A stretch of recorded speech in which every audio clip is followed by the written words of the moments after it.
Are you feeling stuck, tired of the same old version of yourself showing up every day? Maybe you've been thinking it's time for a real change, not just on the outside, but deep inside.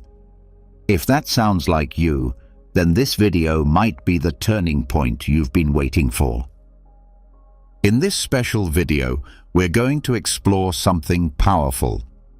How to let go of the person you no longer want to be and slowly rebuild a new self, stronger, calmer, and more in tune with what truly matters. We'll do it through the timeless wisdom of Stoicism, a philosophy born in ancient Greece that's still changing lives today. But this isn't just about ideas. This is a step-by-step process designed to take you from who you are now to who you were always meant to be. We'll walk through the lessons. Each one is like a tool. Some cut away the parts of your old self that no longer serve you, and others help you grow new habits, new thoughts, and a new sense of peace. But don't worry, you won't need to change everything all at once. You just need to begin. We'll also talk about the hidden traps that often pull people back into their old ways. Silent habits that look harmless, but slowly undo all the work we try to do on ourselves. Knowing how to spot these and step around them is just as important as learning new principles. Think of this video like a mirror and a map. A mirror so you can clearly see what needs to be left behind, and a map so you don't get lost while becoming the new you. Stoicism teaches us that real strength is not loud or flashy. It's quiet, steady, and full of purpose, like a mountain standing still while the wind howls around it. So if you're ready to start over, not from scratch but from wisdom, then join us on this journey. Clear your mind, turn off your distractions, and give yourself the gift of these 4 hours. You might not recognize yourself when it's done, and that could be the best thing that ever happened to you. Let's begin. Before real change can begin, something must end. Stoic thinkers like Epictetus, Seneca, and Marcus Aurelius knew this deeply. They taught that nothing lasts forever. Not titles, not emotions, not even who we believe we are. So if your current self feels like an anchor dragging you backward, know this: the Stoics would agree. It's time to let go. But not in anger, not in regret. In reason, in clarity, and in strength. This is not about pretending to be someone else. This is about ending the version of you built by fear, shaped by approval, and held together by stories you no longer believe. The version ruled by habits that were once useful, but are now chains. That version served its purpose. And now, like all things in nature, it must return to dust. In Stoic practice, we are reminded that everything borrowed must one day be returned. That includes old roles, false pride, and identities we've clung to out of fear of the unknown. And so, what you are about to do is not emotional fluff. It is a form of personal justice. You're restoring order by clearing out what no longer belongs. The first step is stillness. Sit in silence. Clear away distraction. Not because it's romantic, but because the Stoics believed that clarity arises when the noise fades. Take a moment to look inward, not for drama, but for facts. What behaviors no longer reflect who you are becoming? What roles are you still playing out of habit, not purpose? What masks are you still wearing just to blend in? Write these things down, not as complaints, but as a record. Think of it as a list of debts being settled. This is who you've been. This is what that self gave you. This is what it cost. And just like a Stoic account ledger, once it's written, it can be closed. Then comes the ritual.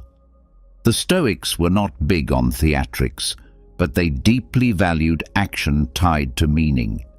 In your case, This act becomes your symbolic break. Burn the letter, tear it, bury it, throw it into the sea if you must. What matters is that you are telling your reason and your body that a chapter is closed. You are not that person anymore. That version of you has been dismissed with dignity. It is finished.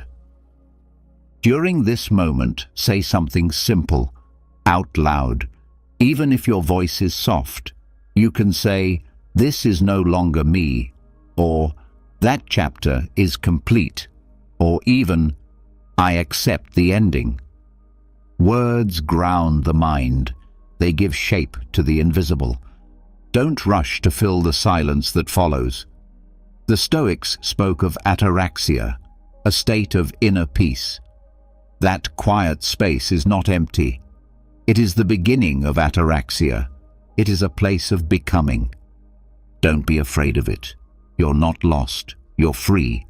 This moment, this ritual is not magic. It's not superstition. It's anchoring, something modern psychology now confirms. When you pair intention with physical movement and strong emotion, your nervous system makes note. You form a mental imprint.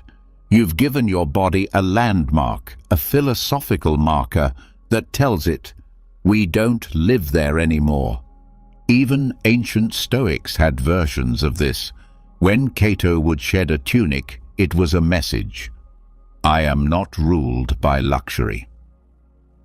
When Seneca chose to sleep on the floor during times of comfort, it was to remind himself, I can lose this and remain whole.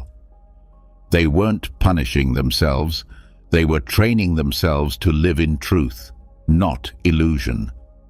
You can do the same. Maybe you hold a stone in your hand during the ritual and later leave it somewhere meaningful. Maybe you draw a mark on your skin that fades in a few days.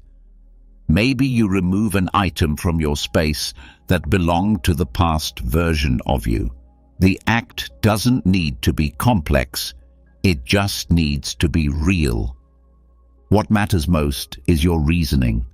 Stoicism is about understanding what is up to you and what is not. The self you're letting go of, that was not truly you.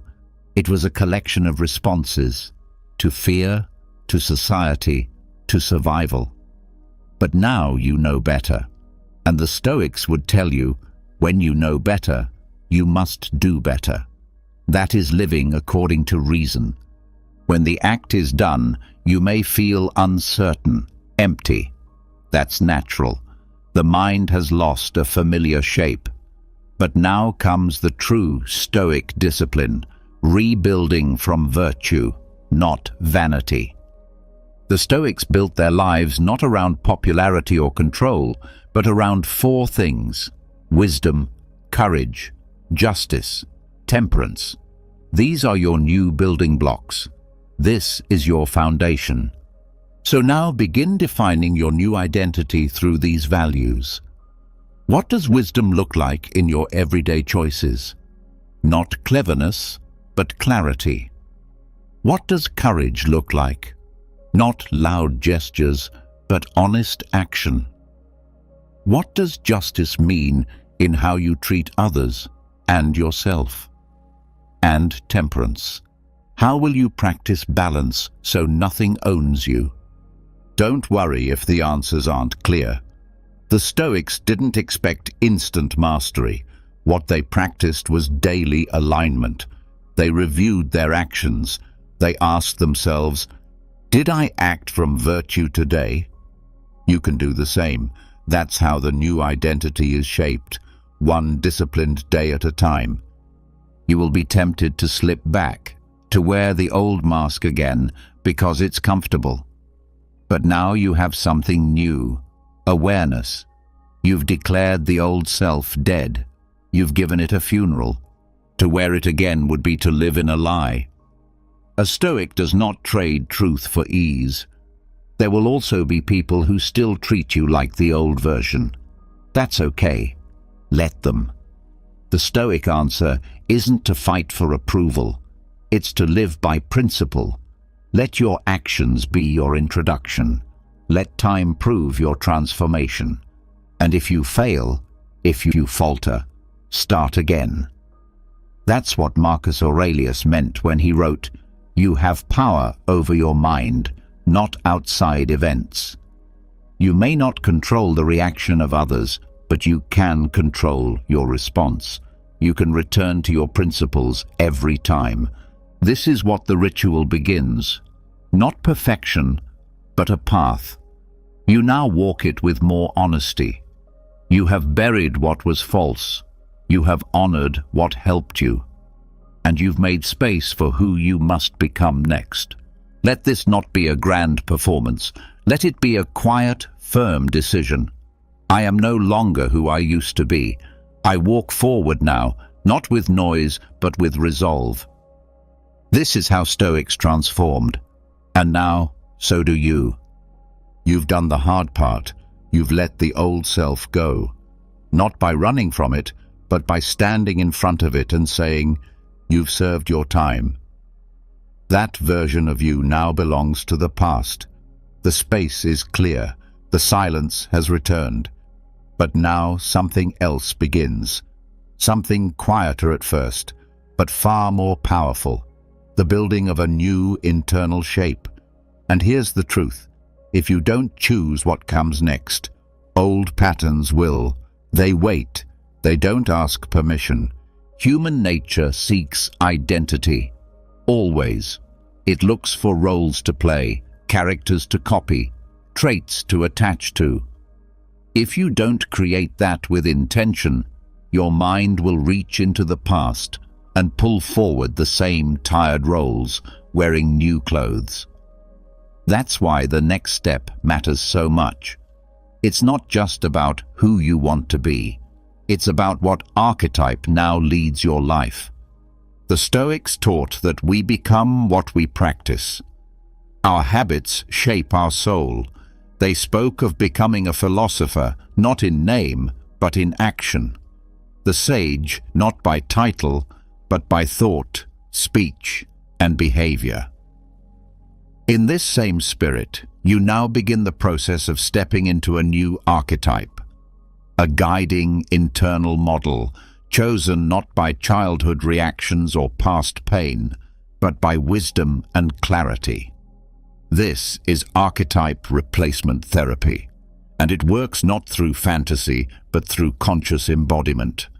You've already outgrown the survival roles your younger self built. The pleaser, the controller, the avoider, the performer. These weren't wrong. They helped you adapt, but they were not rooted in reason. They were reactions to unmet needs, unfinished fears, and unstable environments. The problem is that those roles don't just leave when the danger is gone. They linger. They sit in your decisions. They appear in your relationships. They speak when you hesitate, when you self-sabotage, when you shrink or lash out. They don't need to be hated, but they do need to be replaced. The first step is observation.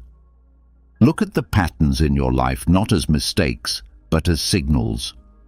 When you keep abandoning projects, what part of you is leading? When you withdraw from intimacy, what voice is taking over? When you speak with sharpness or silence when you meant to connect, who's behind the wheel? Write these parts down as roles, not as facts. Don't say, "I am this way." Say, "This behavior is often present." That small shift creates distance. It gives you choice. Then trace each role back to its earliest memory. When did you learn that shrinking made people more comfortable? When did being quiet keep you safe? When did being perfect earn you love? These roots are not shameful, they're evidence. They tell you how strong your younger self had to be.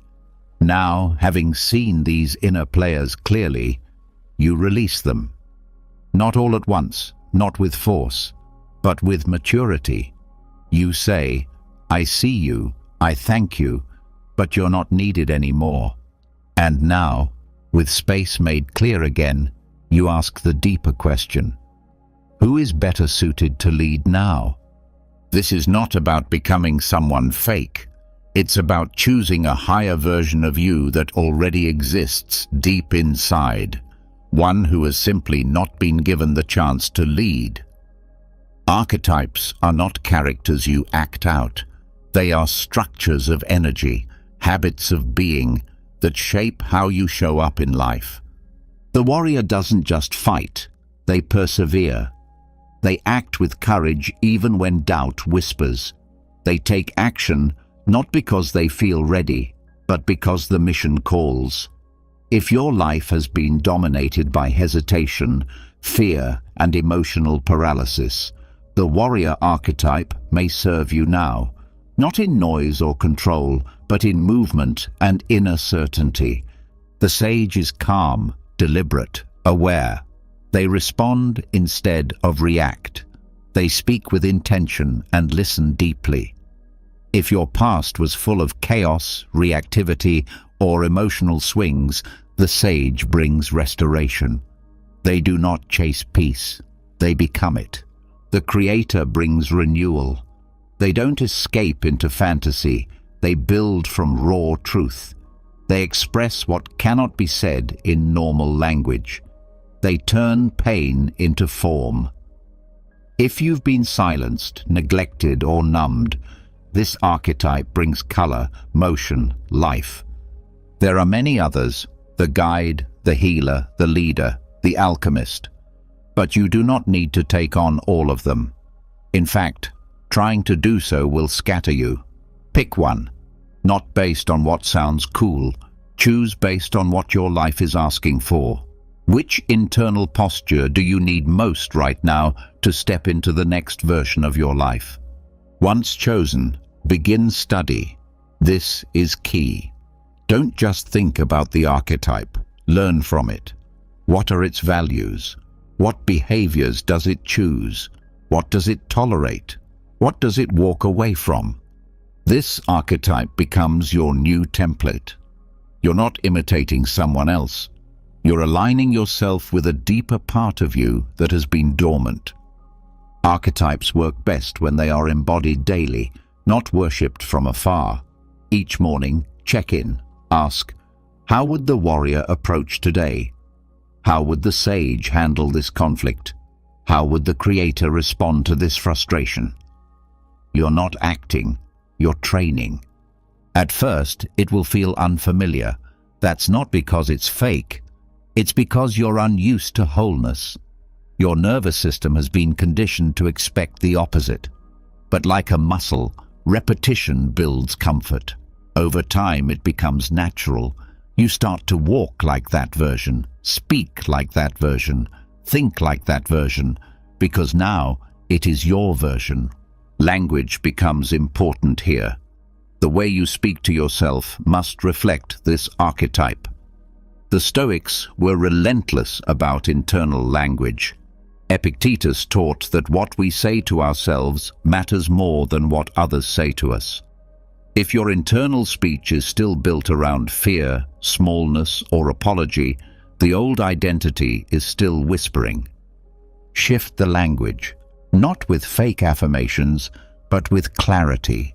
Stop saying, "I'm not good at this." Start saying, "I'm learning, I'm adapting." Stop saying, "I always mess things up." Start saying, "Today I act with intention." Speak as the archetype would speak, not to convince others, to anchor yourself. This doesn't mean becoming rigid. Stoicism teaches balance, temperance. Your archetype must remain flexible. Life will still surprise you. You must adapt. A true warrior doesn't fight every battle. They know when to hold back. A sage isn't silent all the time. They know when to speak with impact. A creator doesn't create endlessly. They rest, they observe, they begin again with purpose. As you grow into this archetype, your environment must shift too. Not all at once, but in steps. Your surroundings send messages to your mind. If your space is filled with objects, patterns, or people that reflect the old identity, your nervous system stays confused. Change what you can. Small things. One shelf, one routine, one space in your home that reflects the new archetype. Let it expand over time. The same goes for your community. You do not need to cut everyone off, but be honest. Does your current circle speak to the old you or the new one? Who challenges you to grow? Who mirrors your potential? Who reminds you of the past you're trying to outgrow? You don't need perfect people. You need aligned ones. As the weeks pass, track behavior. Don't track feelings. Emotions will come and go. What matters is action. Did you make the decision the archetype would make? Did you take the risk, speak the truth, hold the boundary, stay calm? That's the real metric. Progress is measured in movement, not mood. When setbacks happen, return to the structure. The Stoics taught that resilience is built through practice. They expected difficulty. They prepared the mind for it.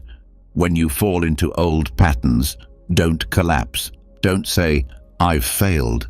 Say, "This is part of training," and step back into posture. Ritual helps anchor the archetype even deeper. Begin your day with a small physical act, a gesture, a breath, a phrase that signals who you are becoming, not to impress anyone, but to stabilize your compass. Stoics used journaling, silence, reflection. You can adapt this. Light a candle, place a hand on your chest, stretch, breathe, speak a value aloud. Small actions repeated daily become identity. Over time, you'll notice something subtle but strong. Your decisions shift. You hesitate less. You speak with more weight. You say no with less guilt. You begin doing things your old self only dreamed of, not because you're suddenly fearless, but because your foundation is solid. You know who you are. And when people ask, "What changed?" you won't need to explain. They'll feel it in how you move. They'll hear it in your tone. They'll notice it in your presence. And you won't be performing. You'll simply be inhabiting yourself, fully, maybe for the first time in your life. This is the power of archetype replacement. Not a costume, not a trick. A conscious, rational decision to lead your life from a higher seat. The Stoics would tell you, there is no greater freedom than self-rule. To govern yourself, to choose your way of being, that is where real power begins. Now that you've cleared space and selected your new center, your next steps are clear. Not louder, not bigger, but truer. You continue, one choice at a time. The old you is quiet now. Let them rest. Your new self has work to do. You've chosen your new foundation. The old identity is no longer driving, and the new archetype has stepped forward with clarity. But even with this shift, there's something subtle still pulling beneath the surface, the invisible roots of who you've believed yourself to be for years. These roots are made of memory, not just what happened, but how you've explained it to yourself. And unless those stories are reviewed, rewritten, and understood, they'll quietly keep shaping how you see yourself, no matter how much you try to change. The Stoics taught that it is not events that disturb us, but our judgment about those events. This single principle unlocks a new door. Your past is not fixed.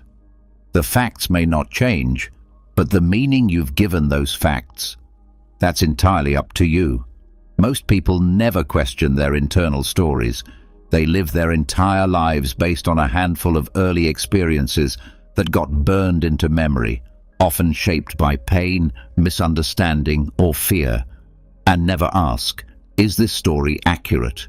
Is this story fair? Is this story useful? A memory audit is not about forgetting. It's not about pretending that what happened didn't happen. It's about stepping back, examining your life's mental records, and asking, what story am I still telling about this moment? And does it still serve me?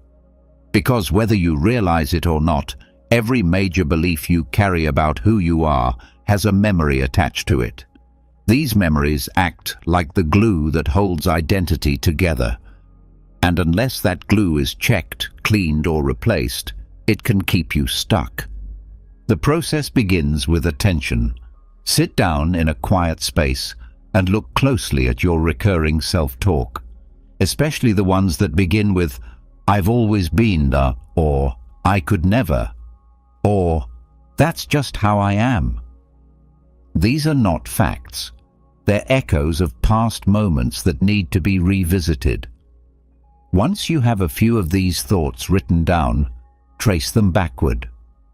What early memory gave birth to this belief? Often the strongest self-beliefs come from moments of emotional charge, failure, embarrassment, rejection, punishment, or deep loneliness. But here's the problem. Those memories were experienced with a young mind, a mind that didn't have full context, didn't have tools, didn't have support. And yet the interpretation you formed back then is still active now, decades later. This is where the work begins. You return to that memory not as a victim, not to relive the pain, but as a calm, aware adult. You walk into it again, carefully, and look at it through different eyes. You ask, what else could have been true? Was the rejection really because I wasn't enough, or was the other person limited in their own way? Was the failure really a proof of my worth, or was it a moment of growth I wasn't ready to see? You're not changing the facts. You're correcting the lens. You're stepping out of the child's position and into the philosopher's seat. This isn't denial, it's reinterpretation.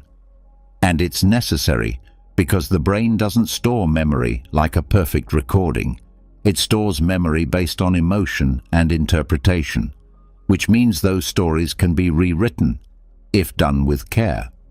It's helpful to write out the original memory in as much detail as you remember. Not to relive the emotion, but to identify where the meaning was formed. Then, directly underneath, write an updated version of the event, one that includes missing context, compassion, and wisdom. Use neutral language, stick to what can be known, don't exaggerate, and don't try to make yourself the hero. Just be fair. That fairness is what creates healing. This kind of reflection has a direct effect on the nervous system. When old memories are updated with safer, more balanced interpretations, the body begins to release its grip.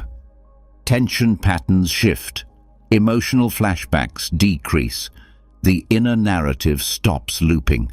That space allows new decisions, new behaviors, and new identity to settle in more fully. For some memories, especially those filled with shame, guilt, or deep rejection, it may help to speak aloud, either alone or with a therapist, to give voice to the old interpretation and then speak the new one directly after. The contrast helps cement the shift. The act of speaking transforms the story from internal assumption to external choice. It becomes an act of reclaiming your past instead of being haunted by it. Stoicism teaches the concept of retrospective clarity, the ability to look back at difficulty with a rational lens. Marcus Aurelius didn't ask for a smooth life. He trained himself to understand the nature of events. You're doing the same thing here. You're not asking for a new past. You're developing a new relationship with the past you had. be careful not to turn this process into blame. This is not about finding new people to be angry at. That keeps you trapped. The purpose is clarity. When you understand why things felt the way they did, you're no longer controlled by them. When you can see the story for what it was, you're finally free to move forward. Once a few memories have been rewritten, you'll start to notice something subtle but powerful. Your inner dialogue shifts. The storylines that once made you feel small or stuck begin to lose power. That old feeling of being less than weakens, and in its place, a quieter voice begins to form. One that says, maybe I'm not broken. Maybe I was just misinformed. The past no longer defines you. It informs you. That shift is everything. You can deepen this work by connecting your new archetype with your updated story.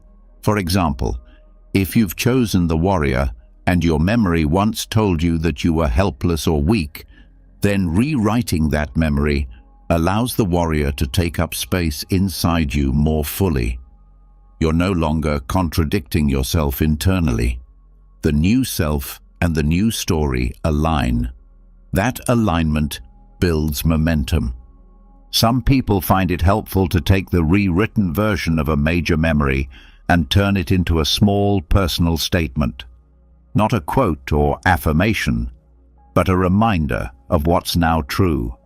Something like, I was left out, but I was not worthless. Or, they didn't understand me, but I was still whole. These phrases can be written on paper, placed somewhere visible, or spoken silently before big decisions. They act as anchors, reminders that the old story no longer leads. If grief comes up during this process, allow it. Sometimes what hurts most is realizing how long you've believed something false. Grieve that time, but don't waste energy on regret. The Stoics were clear. We cannot control the past, but we can change how we relate to it, right now. And in doing that, we stop carrying it as a burden. You may also notice that rewriting one story brings up others. That's normal. Identity is a web, not a single thread.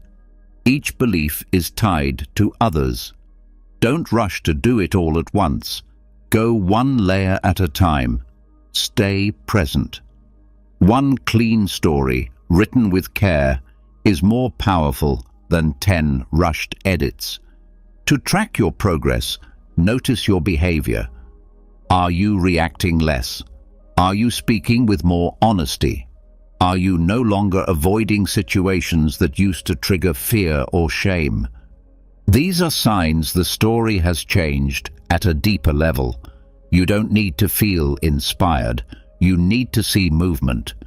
Memory work is not just about the past. It reshapes the present and clears the path for the future. The stories you carry define the risks you're willing to take, the boundaries you set, the love you accept, and the goals you believe are possible. When those stories are distorted, everything built on top of them becomes shaky. But when the stories are aligned with reason, truth, and compassion, you gain strength, not just in your mind, but in your entire way of being. There's a final step to lock in this work. Act in accordance with the new story. Let your daily life reflect the update. If your new narrative is, I am no longer invisible, then speak in meetings. Take space in conversations. If your new story is, I am not broken, then stop apologizing for existing. Let behavior become the evidence of change. This is what makes the memory audit real. Not just reflection, but correction, followed by expression. You are no longer bound to the child's version of events. You are no longer stuck in an outdated emotional frame. You've gone back, seen clearly, and chosen a new lens. That's what the Stoics called self-governance. And with that, you now walk forward with fewer weights. Your past still exists, but it doesn't own you. That's how you take your power back, not by pretending it didn't hurt, but by choosing to see it through wiser eyes. With your internal story re-examined and rewritten, something fundamental has shifted. The past no longer speaks with the same authority. Old beliefs have been questioned. The conclusions you once accepted without thought now feel open to new interpretation. But even after changing your relationship with memory, there is still a deeper question. Where does your thinking live? Most people go their entire lives thinking within the walls they were handed. These walls are shaped by their upbringing, their culture, their family systems, the education they received, and the narrow roles they've been assigned. Without knowing it, they accept a fixed mental address, a single model of how the world works, how people behave, and what is possible. But what if that entire internal city, its streets, its rules, its language, was built by accident? And what if it's no longer fit for the person you are becoming? Cognitive nomadism is the art of relocating your mind into better territory. It means shifting your base model of how to think, not what to think, by drawing from other disciplines, philosophies, professions, and cultures. It means walking away from the familiar mental furniture and setting up camp in places that challenge your perspective. The Stoics themselves were early mental travelers. Marcus Aurelius borrowed from Eastern thought without knowing it.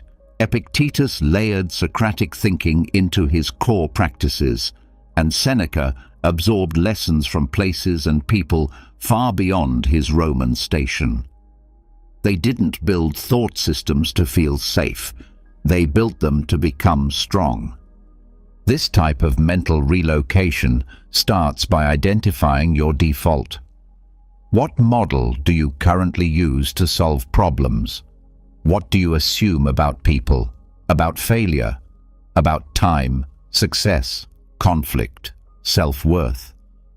Write down your most consistent internal themes. Then ask, where did this model come from? Is it based on survival, on religion, on one parent's voice, on a job role that became your identity? Understanding the origin of your thinking doesn't make it bad. It makes it visible, and that visibility gives you the power to question whether you want to keep living there. Because if your mental model was shaped in a space built for obedience, you might now find yourself craving innovation. If your thinking grew from a culture of silence, you may now need frameworks that reward honesty. If your beliefs were trained in scarcity, it may be time to learn how thinkers in abundant structures make decisions. Cognitive nomadism requires curiosity. It starts by entering a mental space unlike your own, not to become it, but to learn from it. For example, an artist solves problems through pattern, feeling, and chaos tolerance. Their thoughts are shaped by aesthetics and ambiguity. A scientist moves through hypothesis, testing, and precision. Their decisions come from systems and peer review. A Zen monk brings attention to emptiness, to breath, to observation without attachment. A Stoic focuses on reason, moral clarity, and aligning with nature's order. A military strategist views action through terrain, timing, and psychological leverage. None of these are right or wrong. They are territories, and the more you visit, the more you grow. The mistake is assuming one map fits every landscape. That's how people get stuck. They keep using the same thought structures, even when their life circumstances have evolved far beyond them. They ask new questions using old vocabulary. But language limits perception.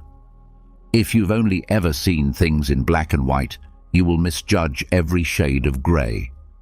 By exposing yourself to entirely different thinking models, You expand your ability to hold more truth, more contrast, more nuance, without needing to collapse back into certainty. To begin this process, choose one field far outside your current worldview. If you are logical, dive into poetry. If you are emotionally driven, read Stoic texts. If you are academic, spend time studying tribal oral traditions. If you come from spiritual backgrounds, immerse yourself in empirical science, not to switch sides, but to widen your lens. Exposure is the beginning of transformation. As you explore, focus on structure, not opinion. Ask, how does this person approach problems? What do they prioritize? What assumptions are invisible to them but obvious to me? What emotional tone shapes their worldview? What questions do they ask that I would never think to ask? Keep a journal of these reflections, not to become the other, but to collect building materials for your own evolved model.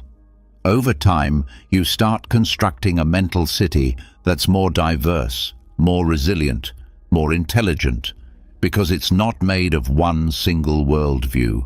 It becomes modular, dynamic, and adaptive. That flexibility is what the Stoics would call reasoned, a thinking system in harmony with reality, not at war with it. The mind must be taught how to move between modes, just as the body trains itself to shift from walking to running to climbing. Your thinking must learn how to switch context without losing clarity. This means learning how to code switch between logic and emotion, between structure and intuition, between boldness and restraint. When you master this movement, you stop being a captive of one mindset and begin leading with strategic adaptability. Modern neuroscience supports this practice. Studies show that the most creative and effective thinkers often display higher mental flexibility, the ability to shift between different types of thinking and problem-solving strategies. They can balance divergent and convergent thinking. They are not stuck in how they were raised to think. They move, and through movement, they discover new insights that others miss entirely. This flexibility becomes your new strength. You begin noticing when your default model is no longer serving the situation. You see that the way you used to analyze relationships, maybe through competition or control, now requires empathy and curiosity. You observe that the work model that made you succeed in one company now holds you back in a new role. You adapt without betrayal. You evolve with purpose. One of the most powerful effects of cognitive nomadism is increased emotional distance. When you realize your thoughts are not absolute truths, but shaped by a specific context, you stop reacting so defensively. You develop intellectual humility. You say, "This is one way to see it. Let me explore others." That posture opens space for deeper dialogue, better relationships, and clearer decisions. To maintain this way of thinking, you need regular input from unfamiliar places. Read books that challenge you. Spend time with people whose lives operate on completely different assumptions. Visit places where your values are not the default. Study thinkers who dismantle your certainty. This isn't about disloyalty to your roots. It's about loyalty to truth, in whatever form it arrives. The key is discernment. You don't absorb everything.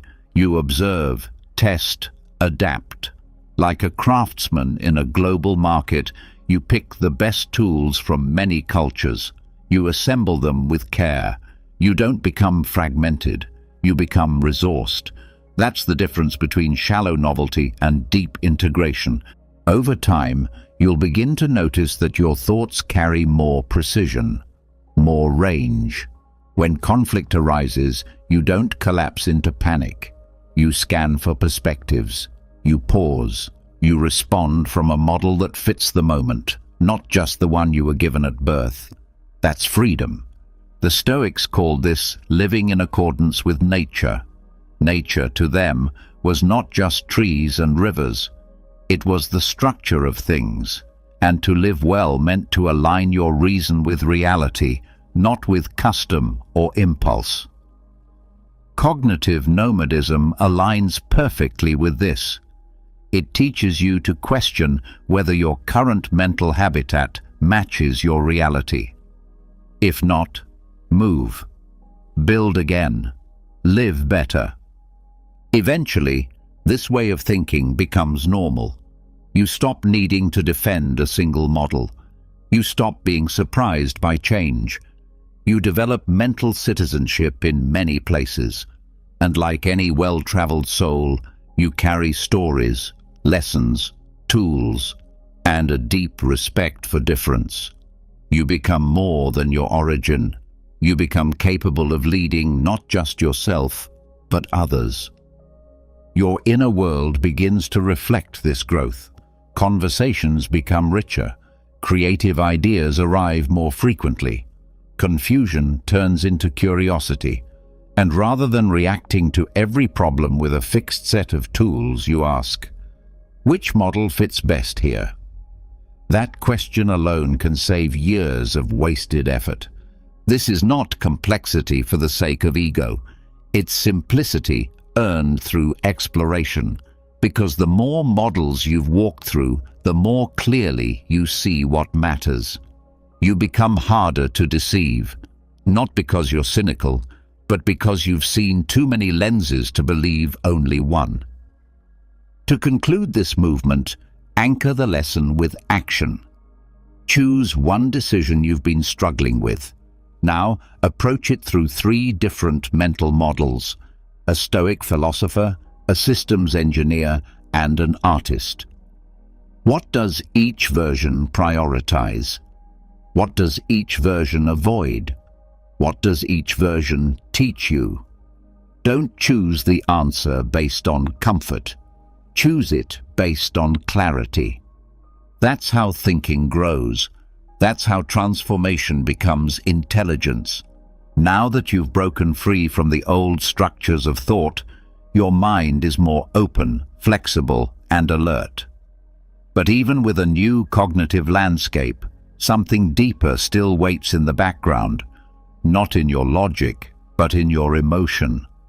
Patterns that aren't spoken in words, reactions that show up before thought has a chance to speak, feelings that belong to old versions of you still living quietly in your body. These aren't weaknesses, they are echoes, and unless they are cleared, they will pull you back toward the self you've worked so hard to leave behind. Emotions don't disappear just because you understand them. They linger in the nervous system. They stay in posture, breath, muscle, and instinct. You can change your identity, your story, and your thinking, but if you've never released the energy behind the emotional loops you've carried for years, they will find new ways to express themselves through tension, fatigue, numbness, or overreaction. This is why emotional extinction matters, not to erase feeling, but to clear the old responses that no longer match who you are becoming. Emotional extinction is not about pushing emotions down or pretending to be unaffected.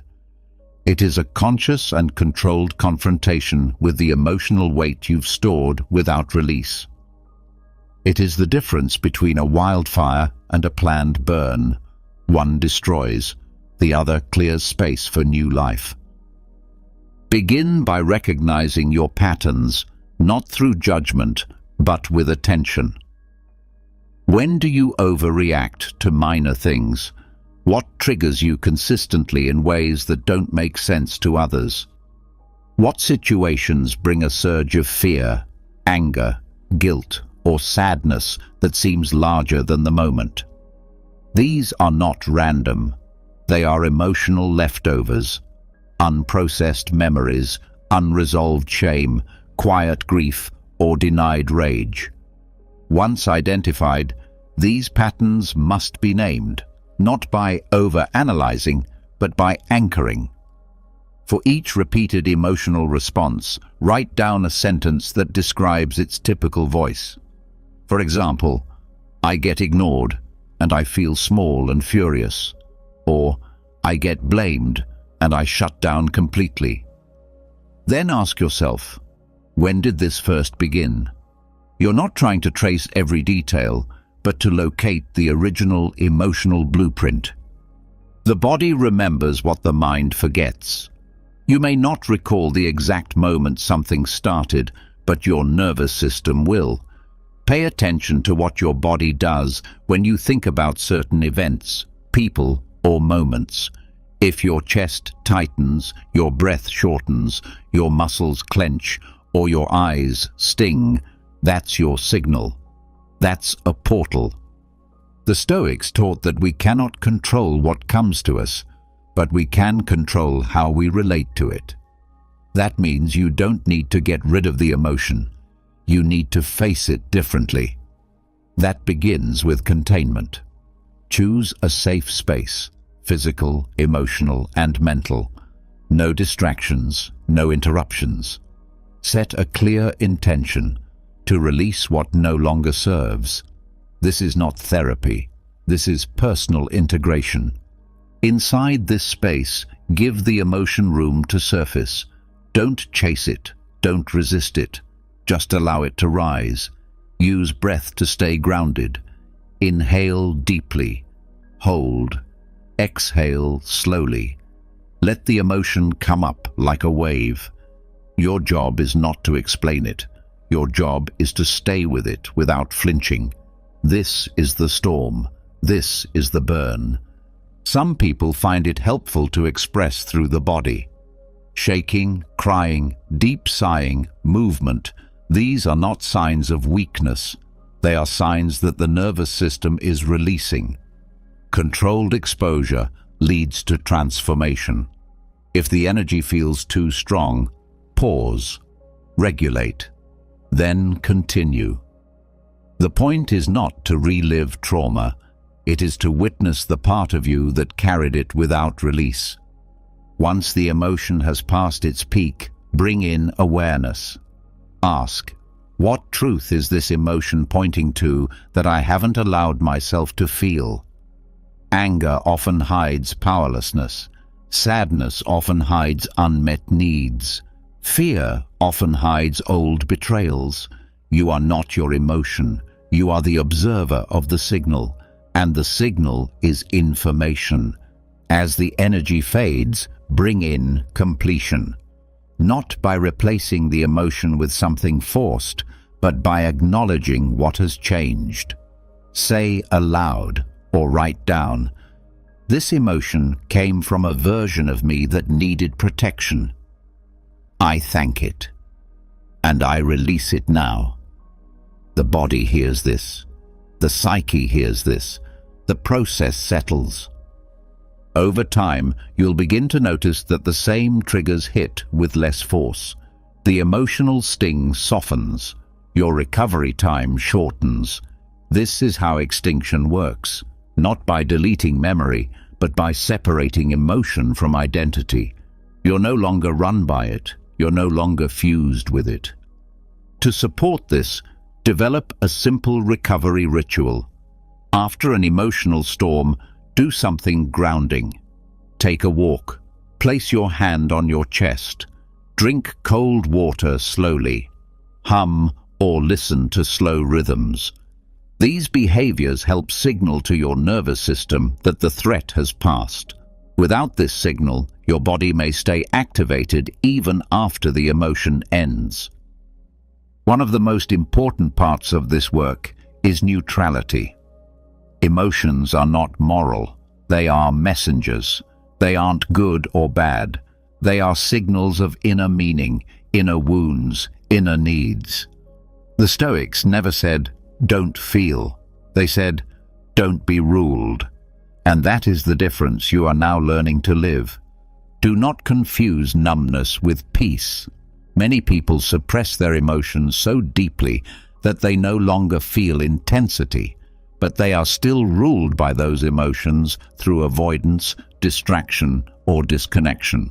True peace comes not from shutting down, but from facing, feeling, and releasing. This kind of emotional work takes courage. But courage doesn't always look loud. Sometimes it looks like sitting quietly with your own pain without turning away.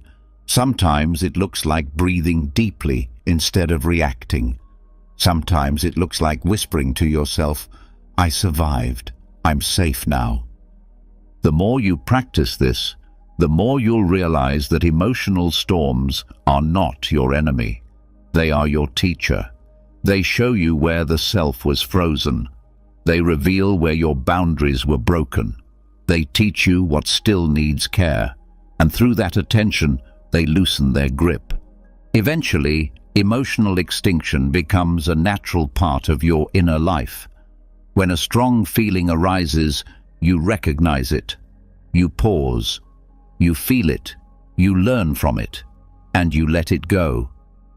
There's no panic, no shame, just movement, just flow. The body stops holding what it no longer needs to store.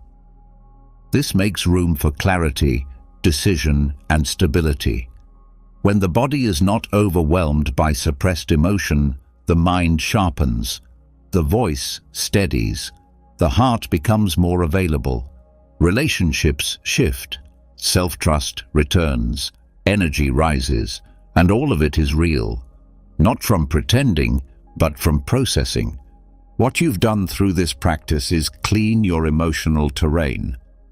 Just as you rewrote the stories of your past and relocated the structure of your thoughts, you've now cleared the emotional weight that would have distorted your growth.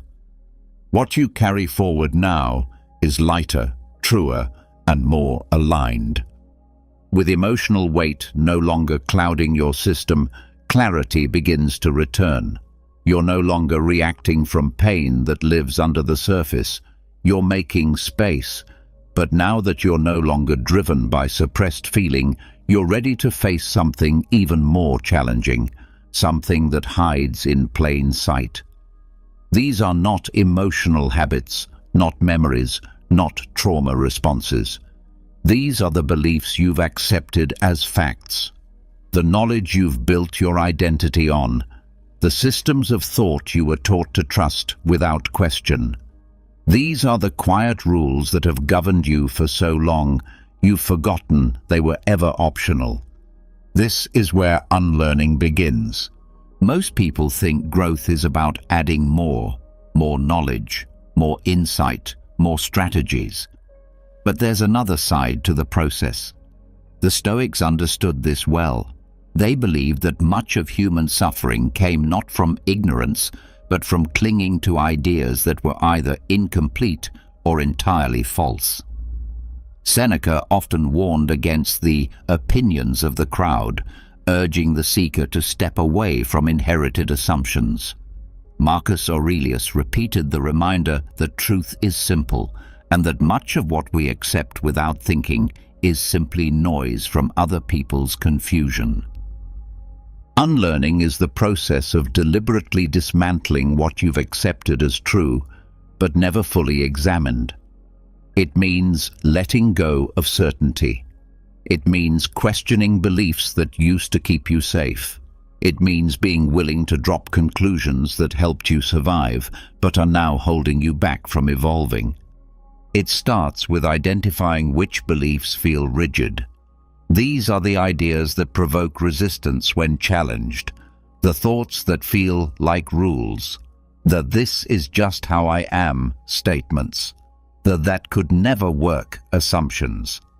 These mental boundaries often disguise themselves as personality or wisdom, but many are just leftover conclusions from limited moments.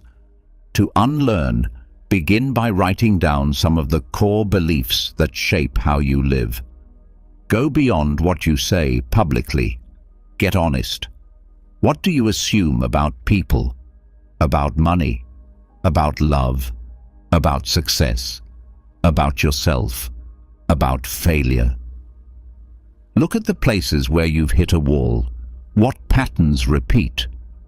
Often behind every stuck pattern is a belief pretending to be the truth. Take one belief at a time and trace it. Where did this idea come from? Was it taught directly or absorbed through repetition? Did it come from a parent, a teacher, a religion, a boss, a cultural norm? And more importantly, did you ever choose it? Choice is the beginning of freedom.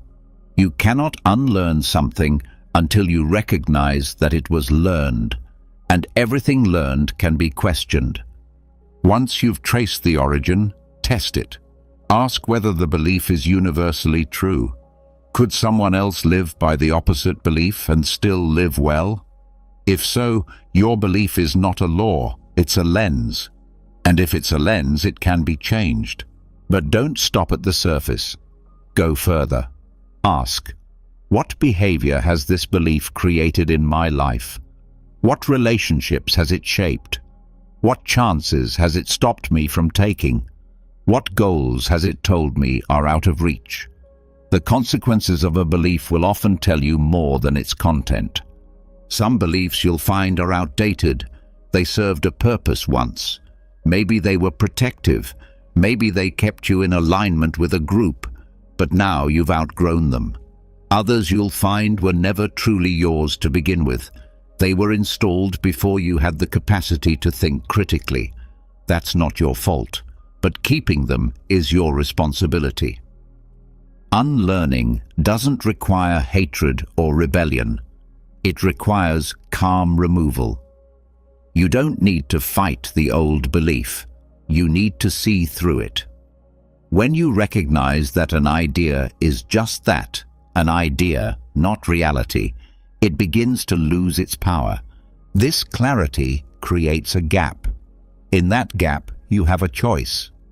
You can replace the belief with a new one, or you can choose to sit in uncertainty. Both are valid. Sometimes the most powerful step is to say, I don't know yet. The ego hates this. It wants certainty. But growth often comes from living in the unknown longer than feels comfortable. To support this process, practice deliberate contradiction. Take a belief you've always had and explore the exact opposite.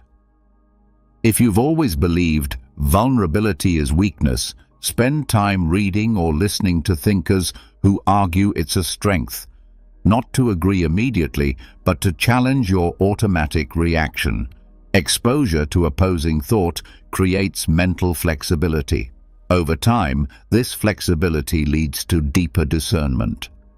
Unlearning also means detaching from systems that reward you for staying the same. This might include institutions, roles, or relationships that are built around who you used to be.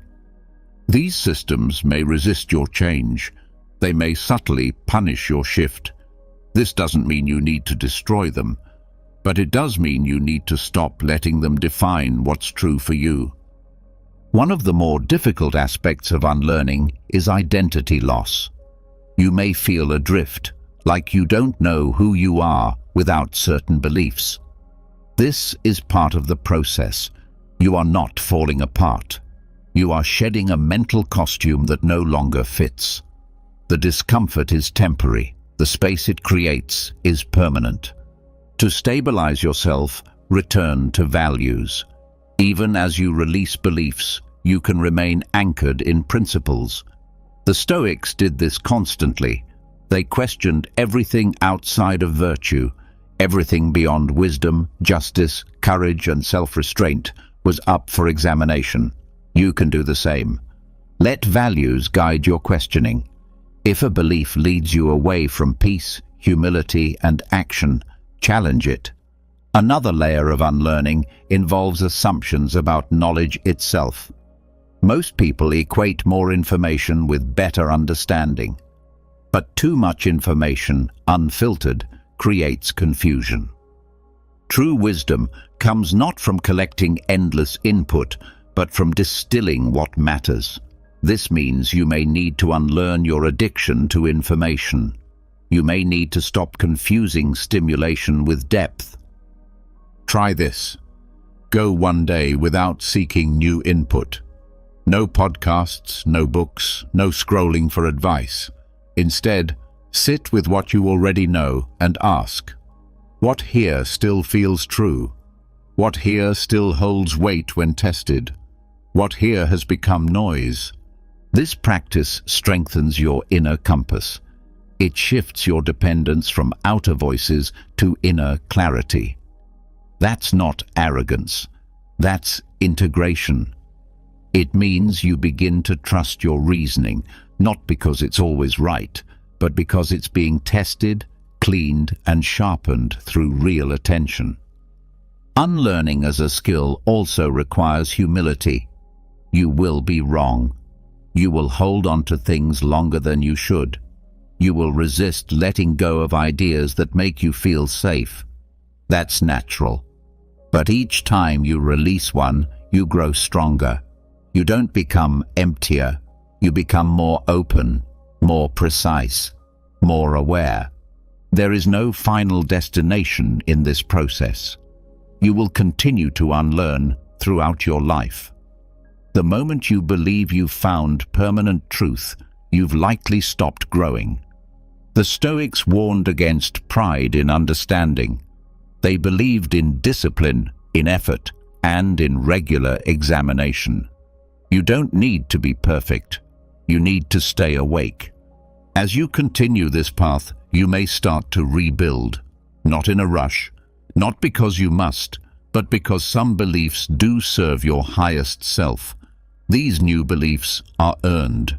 They are chosen with care. They are tested through experience, and they feel quiet, not heavy. You don't need to defend them loudly. They hold on their own. Eventually, you'll notice that unlearning becomes less painful. You begin to feel lighter. You spend less time clinging to what no longer works. You let go faster. You speak more clearly. You ask better questions. You begin to live more by awareness than by assumption. Now that you've learned to question what you once believed to be true, you've created space for something rare: honest self-alignment. But even with new awareness, even with better beliefs and clearer thoughts, something subtle still slips through. Not because you are blind to it, but because it's quiet. It doesn't shout like fear or freeze like doubt. It works in whispers, in nods, in silence. These are not the loud failures. These are the quiet moments when you don't stand fully with yourself, when you step away from who you've said you are. These are the micro-betrayals. They happen fast. You say yes when you meant no. You keep listening when something inside you says leave. You laugh to avoid awkwardness, not because it's true to you. You stay quiet to keep the peace, though what needed saying was the truth. These small shifts don't feel like much in the moment, but over time they form patterns, and patterns become identity. This is where old versions of you sneak back in, not through force, but through small self-abandonments repeated daily. The Stoics believed that virtue was the only good, and anything that separated you from your inner integrity was a kind of decay. But decay doesn't always show up as disaster. It often shows up as comfort, politeness, convenience. It shows up as slowly slipping into roles that do not belong to you. Detecting micro-betrayals requires presence. You won't find them while distracted. You must slow down enough to catch the moment before you speak, the breath before you agree, the shift in posture before you fold. Watch your habits in real time. When you're in a conversation, notice when your tone changes. Does it match your truth or mirror the other person's comfort? When you're alone with a choice, track how quickly you abandon what you know is right for what feels easier. These are not failures. They are signals. Each time you feel the tension between what is easy and what is honest, you are standing at a gate. Walk through the right one, and you come closer to who you are. Walk through the wrong one, and you delay your own evolution. The act itself might be small. The effect builds. To uncover these moments, begin keeping a self-integrity log. At the end of each day, write down where you felt slightly off, slightly unclear, slightly diminished. Not because someone forced you, but because you stepped away from yourself. This kind of reflection is not punishment. It's refinement. It's how you sharpen awareness without shame. Over time, you'll begin to notice patterns. Certain people may trigger more micro-betrayals. Certain environments may pressure you to shrink. Certain times of day may leave you more likely to go quiet when you should speak. These are valuable data points, not because they define you, but because they show you where your attention must go. The goal is not perfection. The goal is awareness. Every time you catch a micro-betrayal in the moment, you create the possibility of a different outcome. You can pause, breathe, choose again. That pause is power. Some micro-betrayals hide behind what seems kind. You stay silent to keep others comfortable. You over-explain to soften the truth. You say yes out of guilt, not generosity. But kindness without truth is manipulation. The Stoics valued justice and courage for a reason. To live well, you must stand firmly in both your words and your silences. There is no virtue in pretending. Other micro-betrayals are internal. You say you'll wake early, but hit snooze. You promise yourself rest, but keep scrolling. You tell yourself you're going to write, to walk, to change, and you don't. These seem harmless, but each time you go back on your own word, you make it easier to distrust yourself, and self-distrust leads to hesitation, overthinking, and the slow erosion of confidence. So, rebuilding this requires discipline. When you say you will do something, begin keeping it, especially when no one is watching. These are private agreements. They are not about proving anything to others. They are about becoming someone your own mind can rely on. You can start small. Choose one daily action that reflects who you say you are. One choice that aligns your behavior with your core values. Maybe it's a morning practice. Maybe it's how you end your day. Maybe it's a way you speak in one relationship. Whatever you choose, make it consistent. Consistency is the soil where trust grows. When you catch yourself in a micro-betrayal, correct it gently. Pause, name it, and choose again. If the moment has passed, reflect afterward and decide how you'll meet it next time. You don't need to carry guilt. You need to increase awareness. The more honest you are, the more integrity becomes your default, not your goal. Another way to expose hidden self-betrayals is to pay attention to your body. Often your body responds before your mind understands. Your shoulders tighten, your stomach clenches, your voice lowers. These are not weaknesses, they are clues. They tell you that something just happened that didn't match your truth. Use this feedback. Practice body awareness before, during, and after social or personal moments of decision. After a meeting, ask, was I fully present? Did I agree with what I said? Did I speak from alignment or habit? Your body will answer faster than your mind. Some of the hardest micro-betrayals come from fear of being misunderstood. You hide parts of yourself. You soften language. You use vague terms so others won't push back. But in doing this, you teach yourself that being seen is dangerous. Over time, this becomes identity, quiet, edited, incomplete. Stoicism rejects this. The Stoics believe that your life is not to be lived for approval. Your duty is not to make people comfortable. It is to live with reason, honesty, and discipline, no matter how it is received. This does not mean becoming blunt or aggressive. It means choosing clarity over performance. It means speaking what is true for you, with care but without apology. That practice builds strength not just in speech, but in thought and presence. To unlearn the habit of self-betrayal, surround yourself with accountability, not judgment, real accountability. People who reflect back your values, who gently call out when you've drifted, who remind you of who you are without trying to control you.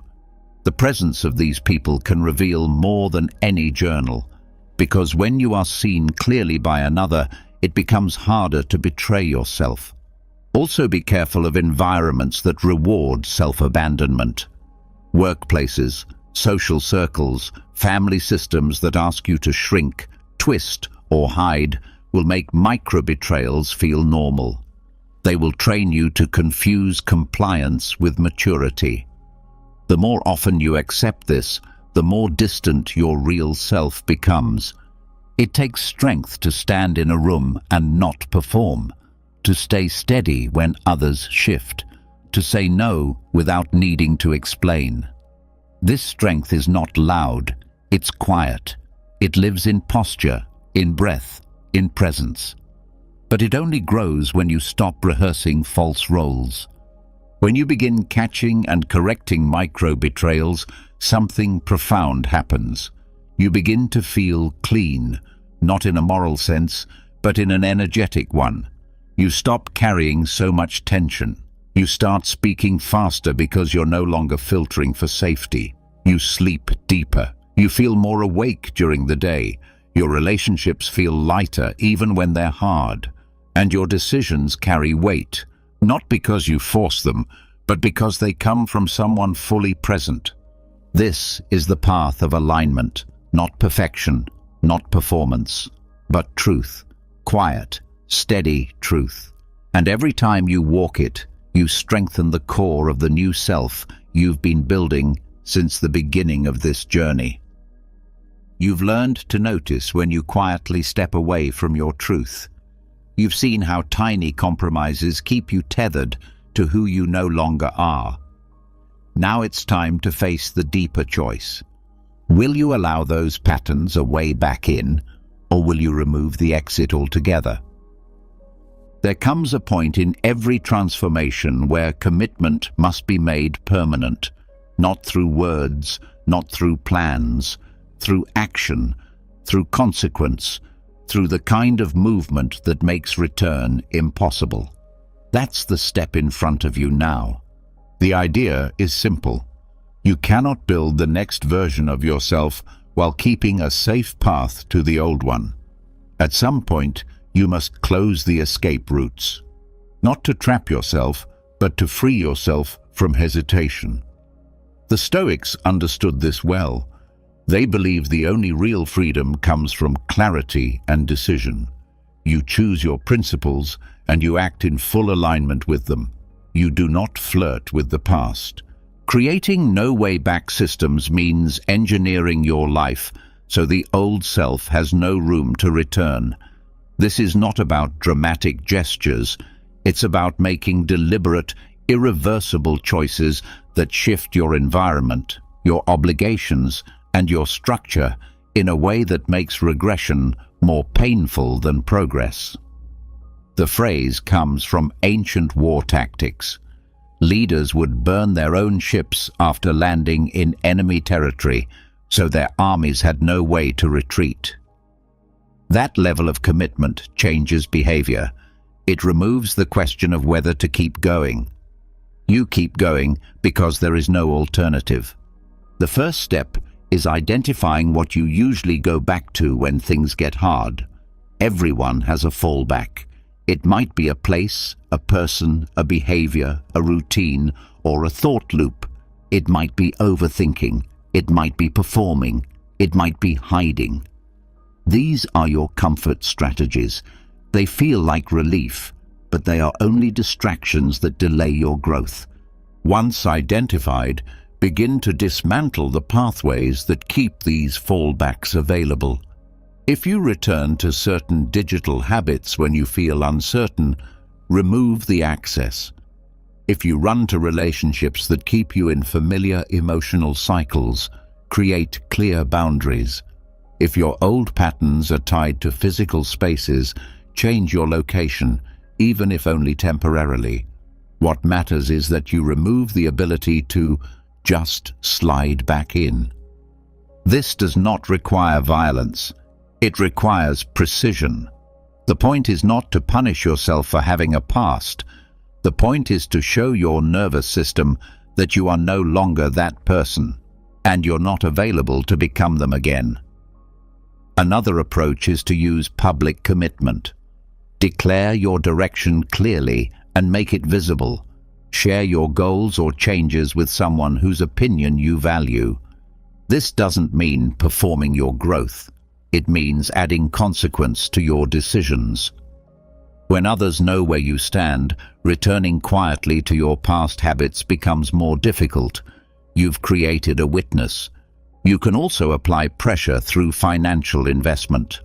When you pay for mentorship, training, or resources that align with your future self, you anchor that identity through action. Free paths are easy to abandon.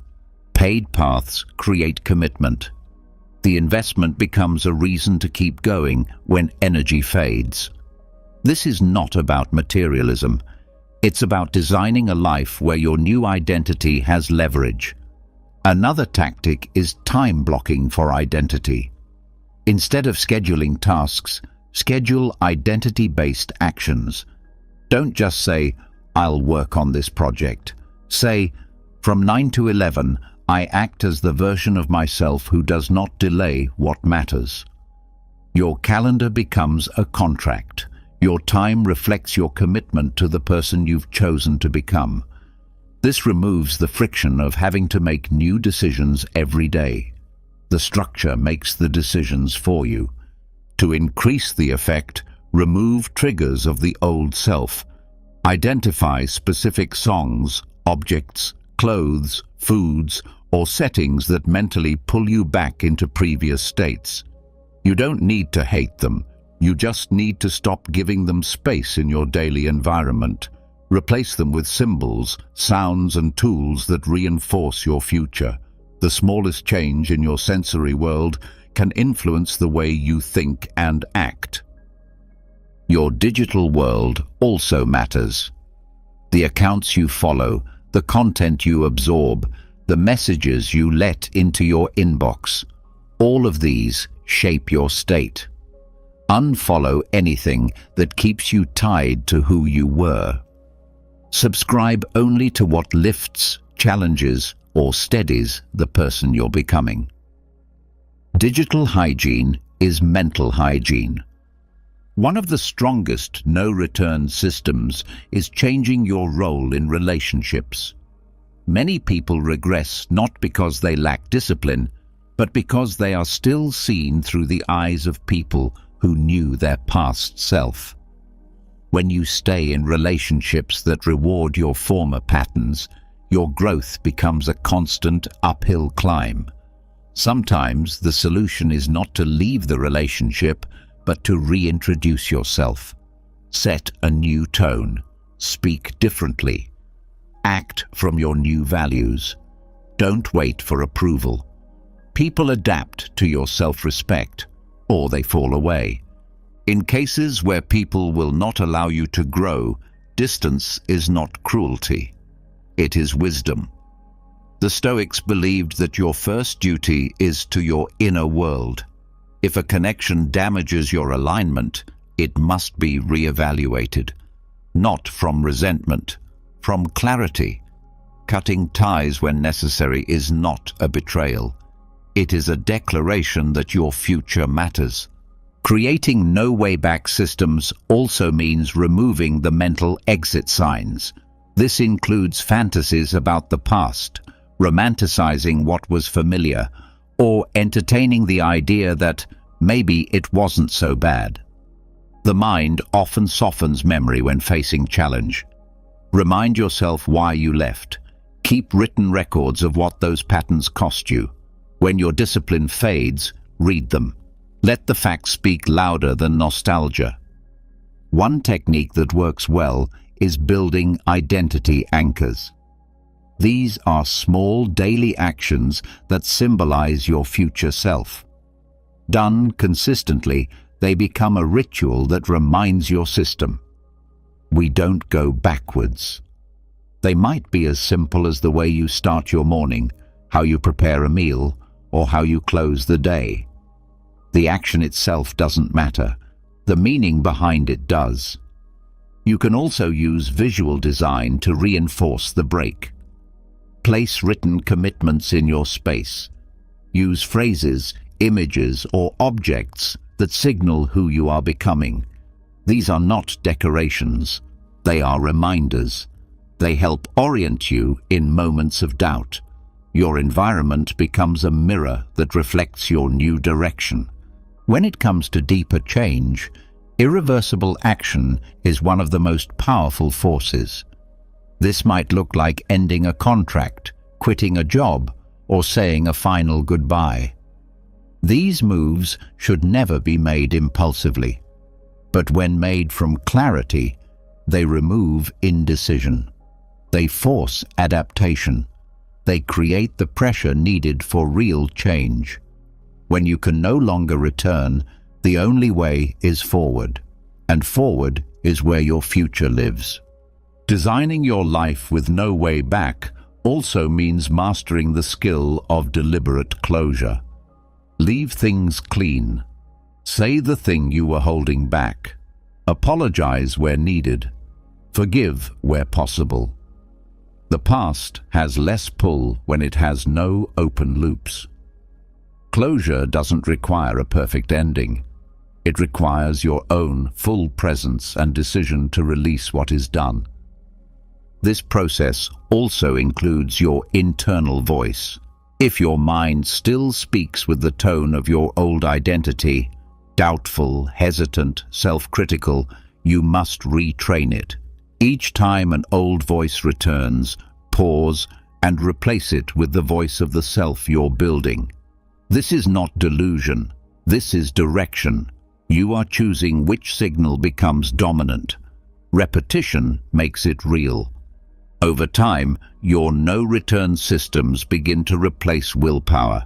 You don't need to wake up and wonder if you'll follow through. You've made it harder not to. Your defaults now reflect your decision. This frees energy. It reduces noise.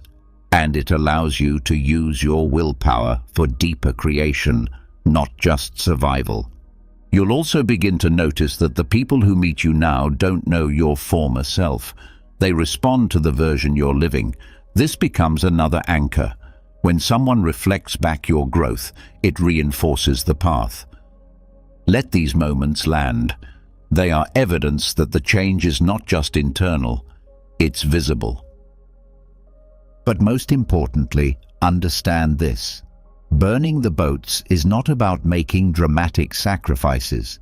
It is about closing the gap between who you say you are and how you structure your life. The Stoics would tell you that clarity without action is a form of delay. They believed in taking the step, not just thinking the thought. So now, with everything you've learned, the question becomes practical. What are you still keeping in your life that allows you to go backwards? What structure, relationship, habit, or belief still makes it easy to become who you used to be? Find it, face it, and make the move. Not because it's easy, because it's necessary. From here on, the road behind you narrows. The self you've been working toward is no longer just a possibility. It's the only path that remains. Let's keep building. Now that you've removed the bridges back to who you were, the future has become your only direction. There's clarity in that. But clarity alone doesn't make the process clean. After irreversible decisions are made, after you've removed the exits and set your life in alignment with who you're becoming, there is still a quieter, more personal shift that has to happen next. You must now let certain parts of you die, not in resistance, not in fear, but with full presence and grace. Some aspects of identity were never yours to begin with. Others were useful once, but have now passed their time. What remains is the slow, natural process of disintegration. This isn't collapse, this is shedding. In nature, molting isn't dramatic, it's necessary. And if it doesn't happen, growth becomes painful. That's the place you're in now. Disintegration is what follows after you stop feeding roles you used to rely on. You no longer perform in ways that served your insecurity. You no longer maintain habits to be liked. You no longer speak from scripts that kept you safe. When these patterns are removed, what's left is space. That space feels strange at first. It can bring silence, confusion, fatigue. Not because something is wrong, but because the old structure is dissolving. Allowing this to happen without panic is the work. Most people try to fill the space immediately. They rush to replace the dying self with something new and fully formed. But this is not how transformation works. Just like the Stoics taught about cycles in nature, there are moments when you don't build, you allow. You don't push, you release. To do this well, you must learn to sit with the in-between. The middle ground between the person you no longer are and the person you are not yet ready to become. This space is not empty, it's transitional. You are dissolving one shape so another can emerge. In this time, avoid the temptation to label yourself. Identity tries to reattach fast. The ego hates undefined territory.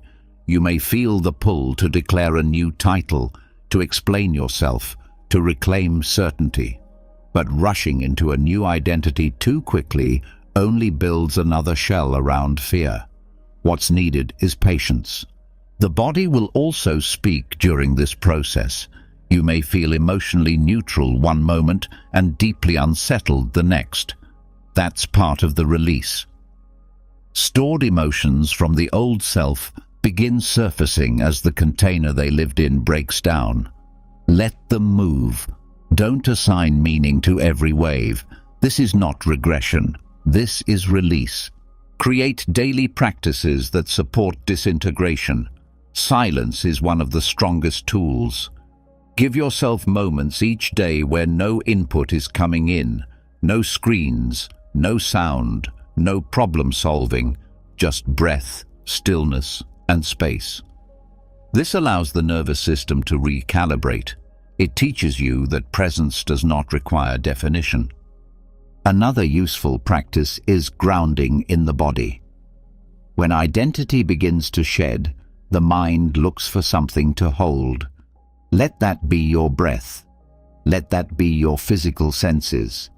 Feel your feet on the ground. Track your inhale and exhale. Touch objects with attention. This reconnects you with what is real when old mental structures are falling away. You may also notice changes in how you relate to others. When your identity shifts, the dynamics you had with people begin to dissolve too. Some relationships will adapt, others will drift. Let this happen without force. Trying to hold on to what was while you're becoming something new only delays your integration. The Stoics believed that clinging is the root of distress. What needs to fall away must. One of the most uncomfortable parts of disintegration is the absence of motivation. You may feel directionless. This is not failure. This is rest. This is your system pulling energy back from roles that are no longer being funded. Your job in this phase is not to chase inspiration. It's to allow old identities to fully leave. You can support this by writing goodbye letters to the roles you're releasing. Speak directly to the part of you that always had to perform or fix or please. Thank it for its service. Name what it did for you. Then release it with intention. You don't need to become cold or detached. You just need to acknowledge what no longer belongs. The mind may also begin grieving lost versions of you. This can be surprising. You may feel sadness or nostalgia for the self you've outgrown. Not because you want to go back, but because that self carried you through difficult terrain. It deserves to be honored, not erased. Disintegration doesn't require disrespect. It requires witnessing. During this period, simplify everything you can. Overcommitment confuses the nervous system. Pull back from extra obligations. Say no more often. Create margin around your decisions. Give yourself fewer things to hold so that the deeper process can happen without being rushed. This isn't about isolation. It's about intentional reduction. You may also experience changes in memory. As you release identity layers, the events tied to them may feel distant. You may recall them with less emotion or question if they still define you. This is a sign of healthy disconnection. You're not erasing the past, you're removing it from the present. Structure helps guide you through. Use routines that don't depend on performance. Wake up at the same time. Move your body with care. Prepare meals with attention. Anchor your day to simple actions. These quiet rhythms give your nervous system a pattern while your identity reorganizes itself internally. Disintegration also includes shedding the emotional language you once used to describe yourself. If you built a personality around being anxious, overwhelmed, or angry, those patterns may begin to loosen. This can be disorienting. You may ask yourself, who am I without that? The answer isn't immediate, it's emerging. Let this emergence be slow. You don't need to name the new self yet. You don't need a mission statement. You need truth. And truth takes time to surface once distortion fades. This is the essence of Stoic patience, not passive waiting, but active stillness. You stay ready without rushing. You will likely face moments of doubt. You'll wonder if you've made the right choices, if the discomfort means something's wrong. But discomfort is part of the shedding. It's not a sign to turn back. It's a sign that your system is adjusting to no longer carrying what it used to. Support yourself with reflection. Journal about what is fading. Track what no longer controls you. Name the reactions that are losing their grip. These small notes show you the quiet progress happening beneath the surface. Transformation often doesn't announce itself. It's revealed over time. As you continue, you'll notice a shift, not loud, but real, a growing steadiness, a softness where tension used to live, a feeling of being more at home in your own skin. These are signs that the new structure is forming. You don't need to rush into it. Let it complete its shape on its own timeline. When that happens, you'll notice that decisions feel clearer. Speech feels more natural. Conflict no longer pulls you into scripts. You don't need to pretend. You don't need to defend. You don't need to prove. You've let go of the version of you that depended on those things. That is freedom. This entire process is not about destruction. It's about making space. It's about letting identity evolve from within, not forcing it from the outside. It's about standing in the middle of transformation without flinching. Now that you've allowed the old identity to dissolve without forcing the new one to form too quickly, the space you've created becomes fertile. There is room now, room to exist without labels, without roles, without the weight of being someone for others. But even with the self stripped down, something else continues to pull at you. Not in your body, not in your voice. It pulls through time, through memories you replay and futures you obsess over. These are not physical chains, They are psychological ones, and they're just as heavy. To move forward, you must now deal with time itself, not as hours or dates, but as the mental storylines that bind you to versions of yourself that no longer apply. These are the timelines you revisit when you're alone, the imagined failures that haven't happened yet but still shape your mood, the old conversations that still speak in your head, and the possibilities you chase so hard you forget where your feet are. This is where many people stall, not because they lack will, but because they're split across too many versions of themselves. The Stoics taught that control belongs only to the present, that anything outside your direct influence, anything in the past or the future, must be released. They didn't say this to deny reality. They said it to protect your peace. Psychological time is not your friend. It pretends to help you prepare or understand, but in excess, it quietly becomes distraction. You think you're being responsible by looking ahead. You think you're healing by looking back. But in truth, you're missing where life actually happens. A temporal detox begins by recognizing the noise that past and future bring into your current state. This doesn't mean deleting memory or refusing to plan. It means cutting the mental loop that runs without your permission. The past is not the problem. Your attachment to it is. The future is not the problem. Your fear of it is. The issue is the constant projection of your attention into places you cannot control. To detox from psychological time, begin by tracking how often your thoughts leave the present. Watch where your mind goes in idle moments. Do you replay mistakes?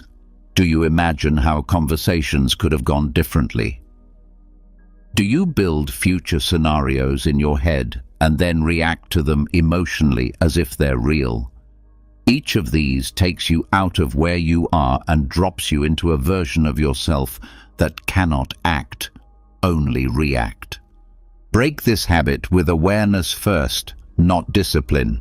Catch yourself and name it, past looping or future chasing. That moment of naming interrupts the cycle. Once interrupted, breathe. 3 deep inhales, 3 slower exhales. This isn't about calming down, it's about re-entering the present. Another part of this detox is simplifying language. The words you use reveal how attached you are to time. Phrases like, "I always do this," or "I'll never get there," carry time-bound beliefs. They act as quiet scripts. Replace them with present-based phrases. "Right now I'm learning," or "Today I'm acting differently." This language pulls your awareness out of story and into action. Also examine your relationship to goals. Many goals are designed around future identity, things you must reach, prove, or achieve. While direction matters, obsession with outcomes disconnects you from process. You begin to live for a finish line that never arrives. In a temporal detox, shift your focus to rhythm. Instead of "I have to finish," think "I return to this work today." The act becomes more important than the result. That's presence. The same applies to healing. Many people remain trapped in their past, not because of the pain, but because of how often they revisit it without movement. They use memory as a way to stay safe. They fear forgetting. But healing is not about remembering more, it's about holding less. You don't need to rehearse every moment to grow. Some stories can be retired without being erased. Presence doesn't require amnesia, it requires priority. To deepen this detox, reduce your dependence on time-based structures in your personal life.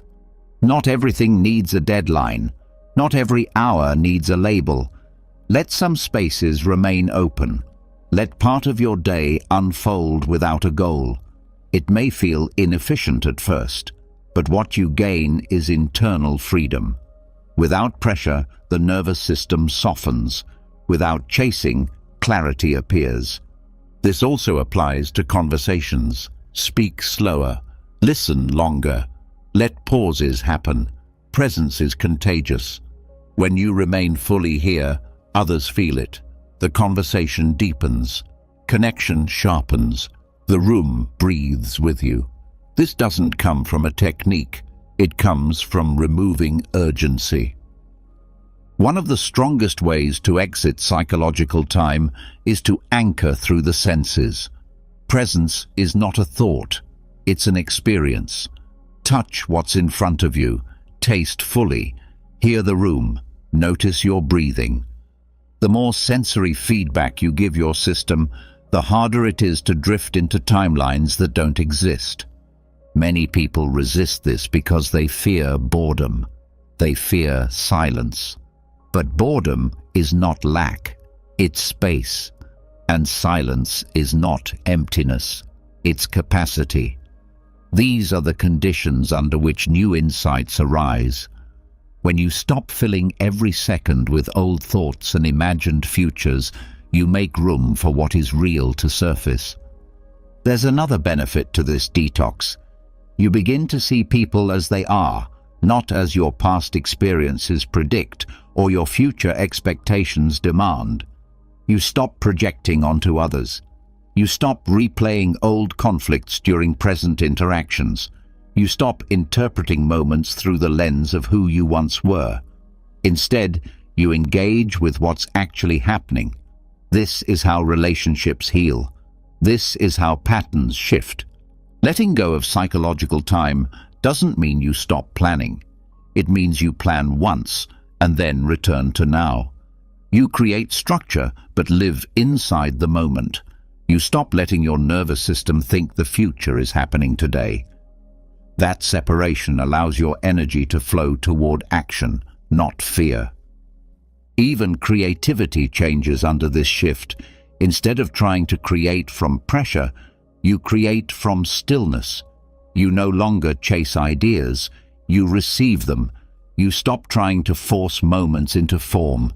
You allow space, and something true emerges. Many breakthroughs happen not through effort, but through attention. And attention lives in the present.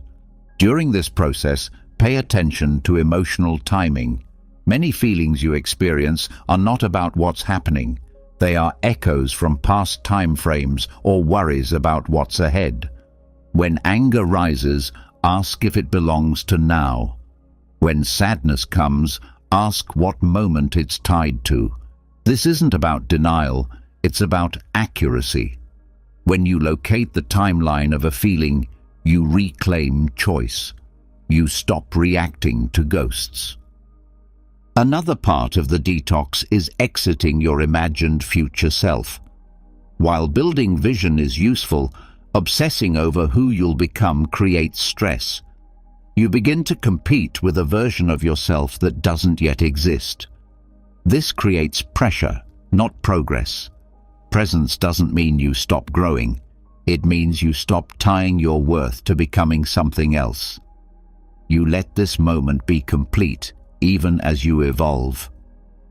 To reinforce this shift, introduce micro pauses throughout the day. Before meals, before conversations, before decisions. Each pause is a return, a reset, a reminder that you are not your momentum. You are not your thoughts. You are not a timeline. You are here. This level of presence builds internal stability. You stop needing constant feedback. You stop needing to measure progress every moment. You stop treating life like a performance. Presence gives you access to your full self, not as a concept, but as a living experience. Eventually, this becomes natural. You begin to recognize when you leave the moment. You return faster. You no longer lose hours inside loops. You live more fully inside your actual life, not the mental version of it. This doesn't require perfection, just repetition. The Stoics didn't say to ignore time. They said to master your relationship with it. They said to remember death, not to create fear, but to return to the value of this day. They reminded us that life is not something that happens later. It's something happening now, and most people miss it. You're not here to keep chasing. You're not here to endlessly prepare. You're not here to rehearse your story until it makes sense. You're here to live it, moment by moment, without apology.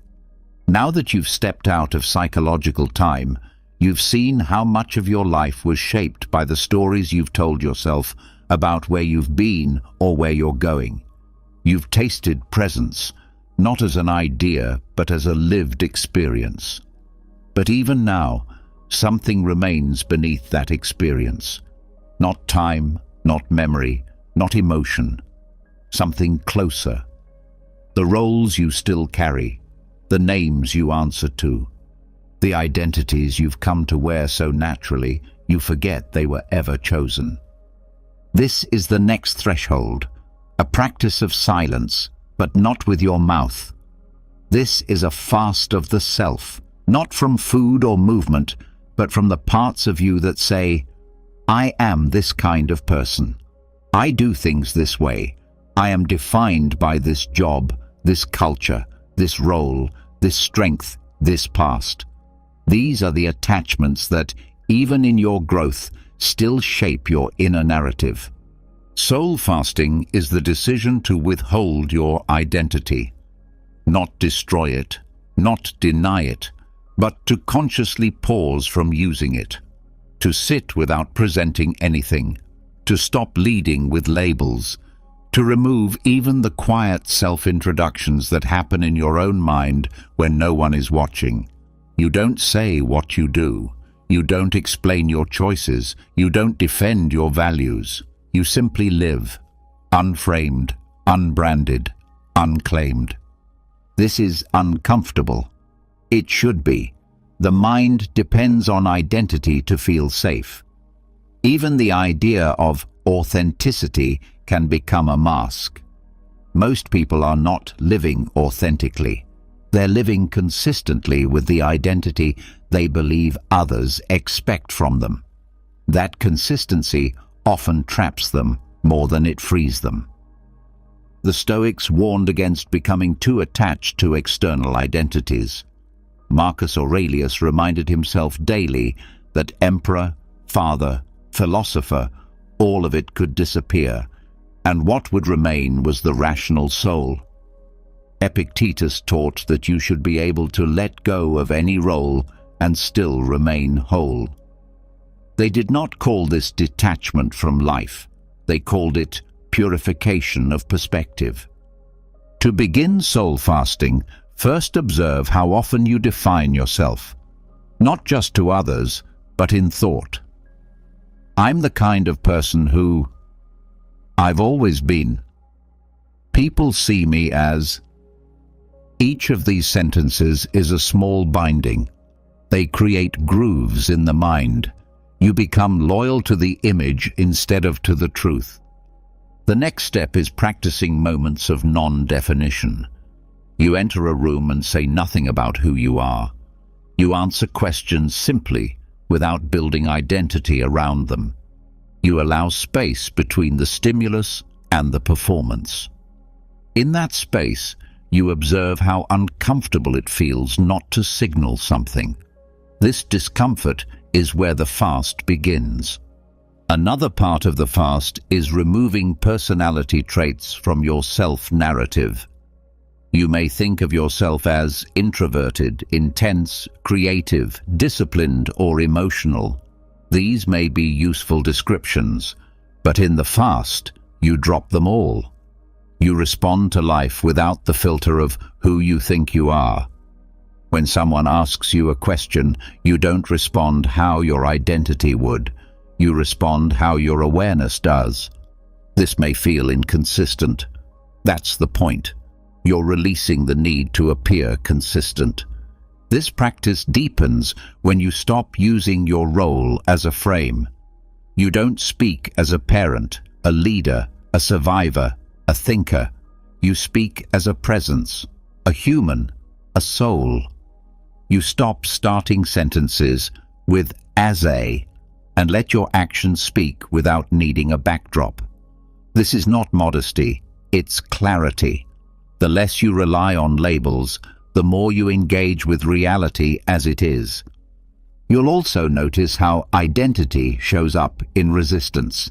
When you feel insulted, ask, what identity is being threatened here? When you feel defensive, what part of your self-image is under pressure? When you feel validated, what identity just got reinforced?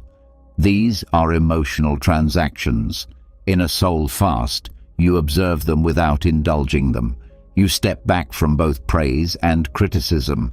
You let experience be what it is, uninterpreted. This withdrawal from identity also applies to your internal voice. If your self-talk is still shaped by "I always" or "I never," you are speaking from persona, not presence. Strip away qualifiers. Speak to yourself in verbs, not roles. Not "I'm bad at this," but "this didn't work today." Not "I'm not a people person," but "that interaction felt draining." It's subtle, but it's liberating. Soul fasting also requires releasing relational expectations. You let go of being the funny one, the strong one, the peacemaker, the guide. You show up blank, which means you show up honest. Some people may not like this. Some will feel unsettled when you no longer play your usual part. Let them. This is part of the reset. You're not being unkind. You're being unassigned. To hold this fast, build moments into your day where you deliberately refrain from any form of identity reinforcement. That may mean not checking social media. That may mean not talking about work. That may mean walking in silence instead of narrating your own experience. These small abstentions reveal how much your mind seeks comfort in being something. Eventually, you'll notice that when you remove identity scaffolding, what remains is not emptiness, it's openness. You're no longer defined by the roles you keep or the opinions you protect. You become flexible, responsive, calm. You speak less, but with more truth. You feel less pressure to be consistent and more freedom to be real. You also begin noticing how much suffering is tied to maintaining identity. The fear of being misunderstood, the anxiety of changing your mind, the exhaustion of holding a persona together. When you fast from identity, that weight lifts. You realize how little of it was necessary. You don't disappear. You become lighter. This practice doesn't mean you stop caring or stop acting. You still show up. You still do your work. You still love, give, and lead. But now you do it without carrying the idea of yourself on your back. You move without dragging an image behind you. That is freedom, not absence of action, but absence of pretense. Eventually, the fast shifts your baseline. You stop needing to explain yourself. You stop correcting how others see you. You no longer chase reflection. You let your presence speak for itself. And when identity is needed, for legal, social, or practical reasons, you wear it lightly. You no longer confuse the mask with the face. This is where true authenticity begins, not in declaring who you are, but in dropping the need to declare anything at all. You walk into life without the armor of definition. You let each moment call forth the self it requires. You stop controlling your expression. You start trusting your essence. Now that you've loosened your grip on identity itself, a different kind of silence arrives. Not the silence of stillness, but the silence of absence, the temporary quiet that follows when all your usual roles and traits are paused. That stillness reveals what you've carried without knowing.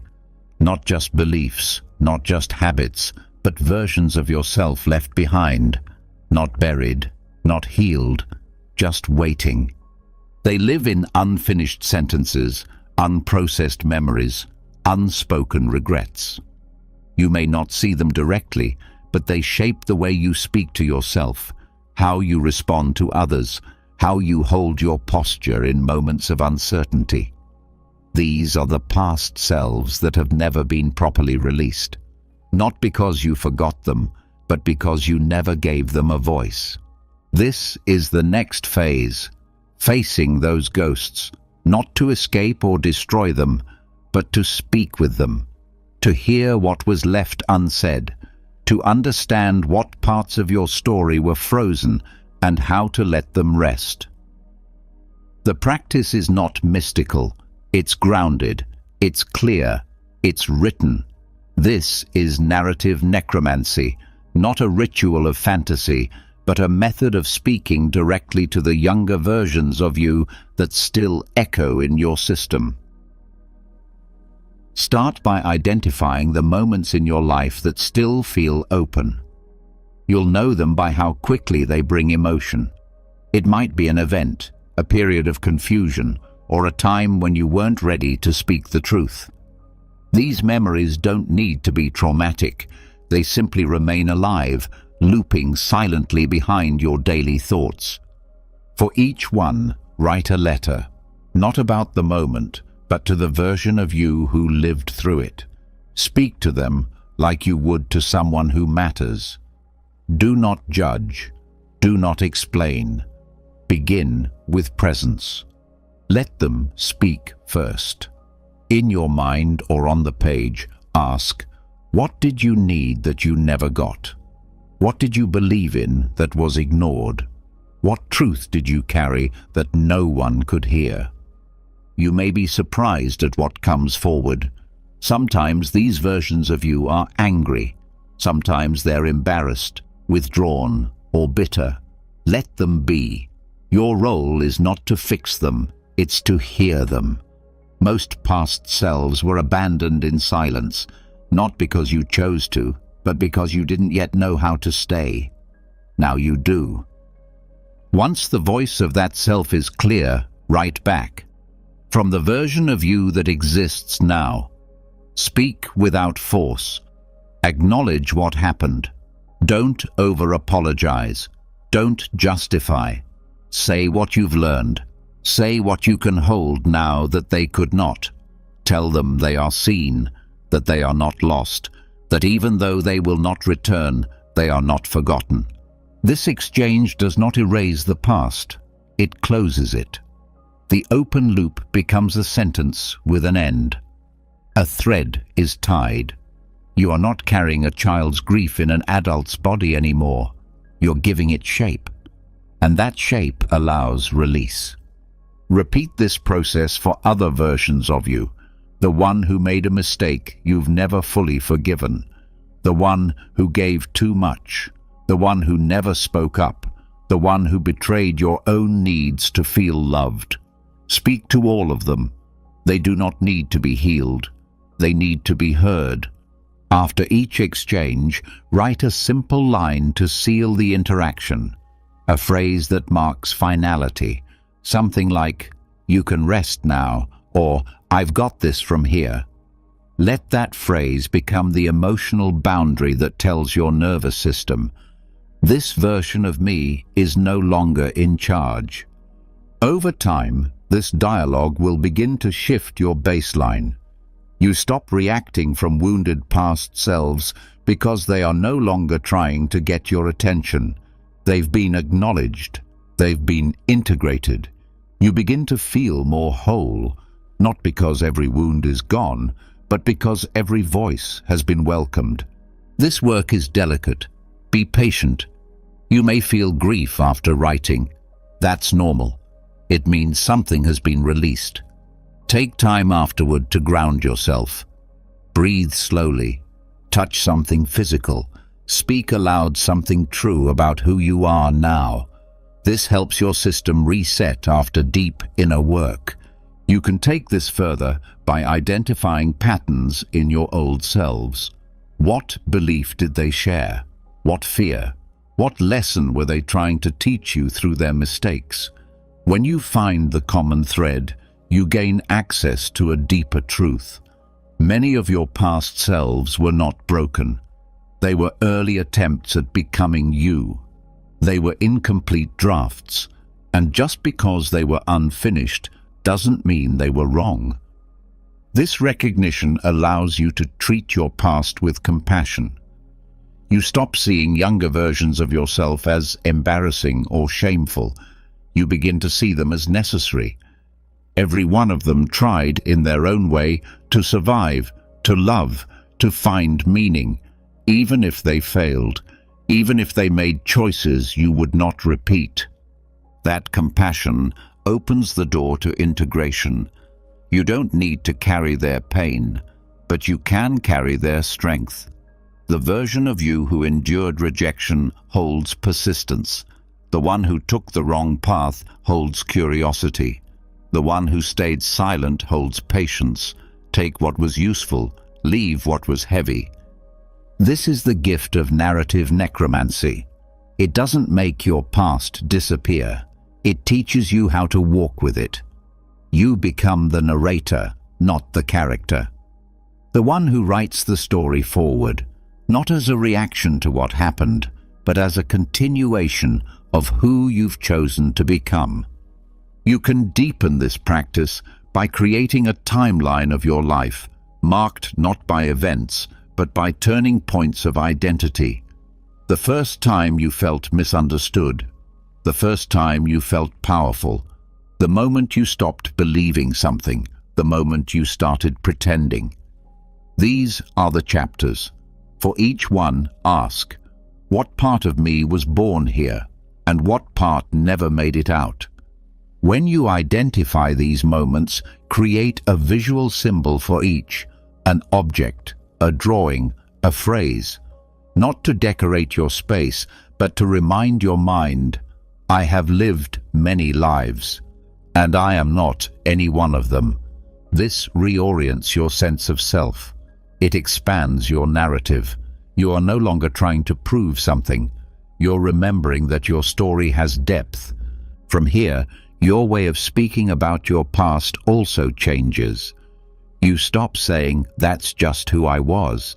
You start saying, that was a version of me learning something I hadn't learned yet.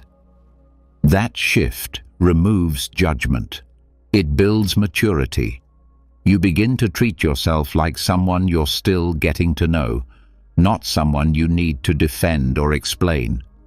In relationships, this process helps you show up more clearly. You stop reacting from the pain of a version of you that didn't feel seen. You stop projecting old needs onto new people. You start responding from your current clarity. And when triggers arise, you can say, this isn't about you. This is a part of me I'm still speaking to. That level of self-awareness prevents unnecessary damage. It opens space for intimacy.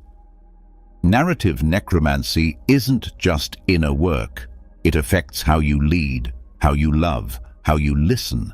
When you've made peace with your past selves, you stop needing others to validate you. You become the one who knows your story. You become the one who holds your truth. And when the time comes to let go of a part of yourself again, you don't fear it. You've done it before. You've spoken to the ghost. You've learned what they carried. You know how to say goodbye.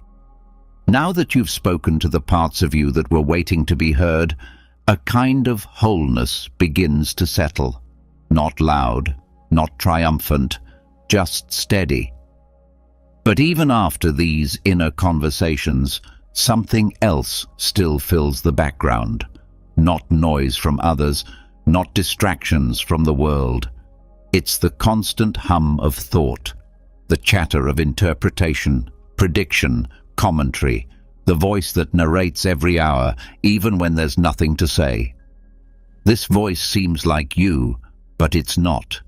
It's your script, and it's time to stop listening to it. Silence is not absence. It is presence without narrative. It is the space that exists when you stop needing to explain your experience, even to yourself. Most people have never actually met their own mind in silence. They've only met their inner commentary, that running monologue that explains, replays, analyzes, judges. It tells you what everything means. It tells you what people think. It plans what you'll say next. It rehearses your past, but it never stops to ask, what am I without this voice? The Stoics didn't speak often of silence as a practice, but they lived it in their writings. Their meditations were short, direct, intentional. They believed in saying only what was useful. In modern terms, silence becomes not just restraint, but transformation. When you enter silence deliberately, not as escape but as practice, something powerful begins to unfold. You begin a silence practice not by avoiding sound, but by withdrawing from response. You stop reacting to every thought as if it needs action. You don't suppress. You simply let the mind speak and say nothing back. This is not meditation in the formal sense. It's observational detachment. You become the witness instead of the participant. At first, this feels strange. Most people are used to filling every gap with activity or internal dialogue. You walk into a room and immediately start labeling everything. You meet someone and begin crafting a story about who they are. You sit in solitude and immediately start explaining your day to yourself. This is not presence. This is mental noise disguised as awareness. When you step into intentional silence, you begin to notice just how constant that noise is, and you start to see how much energy it consumes. The brain burns resources trying to make sense of every moment before it's even over. It can't rest. It can't receive. It's always evaluating. Silence short-circuits that pattern. You can start with simple practices. Choose 1 hour of your day with no speaking and no input, no music, no screens, no writing, just existing. This is not boredom. This is the beginning of realignment. Your senses sharpen. Your thoughts slow down. You stop needing to frame every moment with a story. With time, you can extend the practice. Take a day each week where you speak only when necessary. Let your communication be sparse, clean, and calm. Observe how your words become more intentional. Notice how your awareness deepens. You begin to hear the subtle shifts in your own energy. You begin to feel when your thoughts are helpful and when they are just habitual. As you continue, longer periods of silence become not just possible, but welcome. Some people take retreats into full silence for days or weeks, not as a performance, but as a reset. These periods allow the deeper layers of internal noise to dissolve. You may notice unresolved thoughts surfacing. Let them. You're not there to solve anything. You're there to witness the unraveling.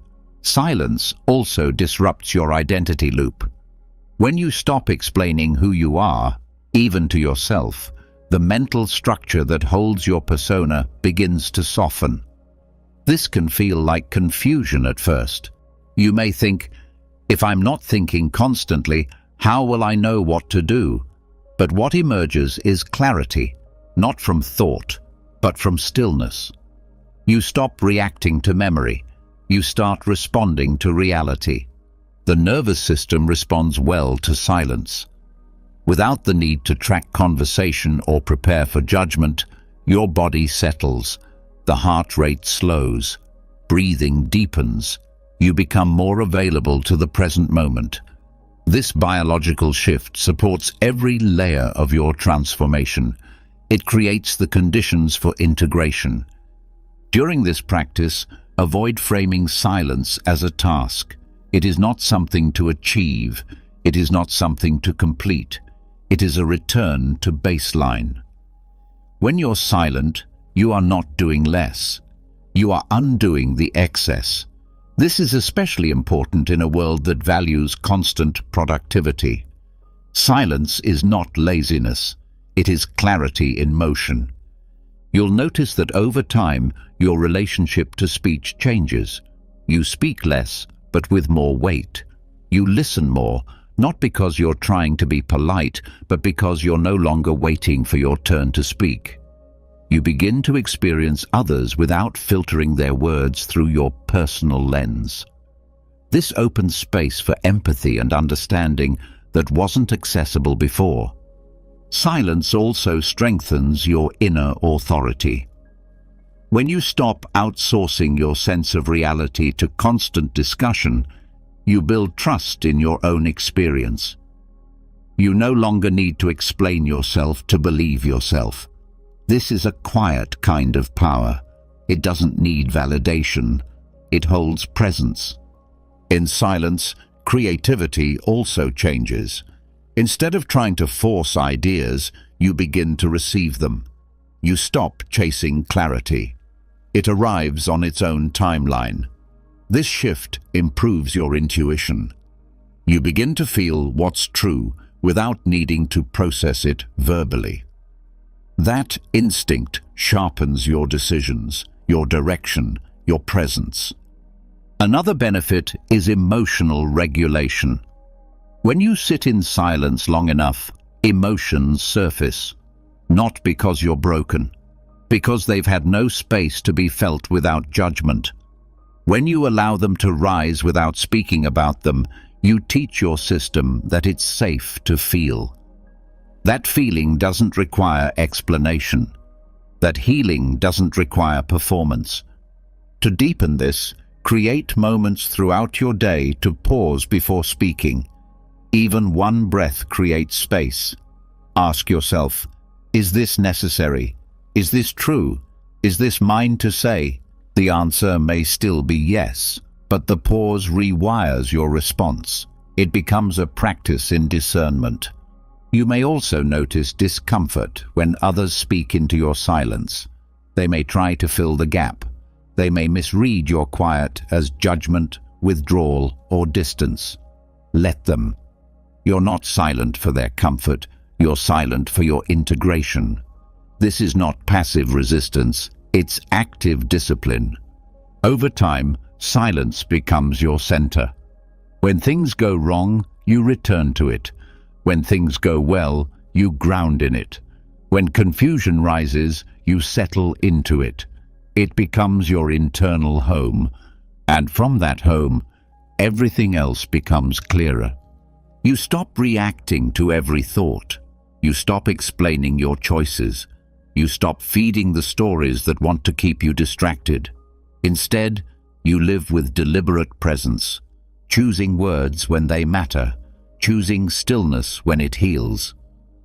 Eventually, you realize something rare.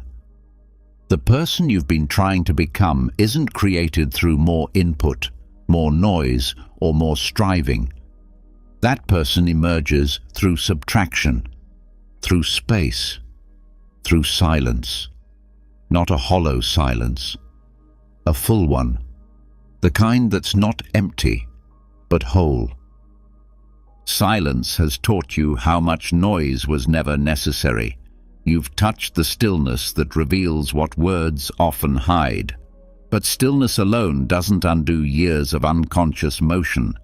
Even without speaking, the body continues its rehearsals.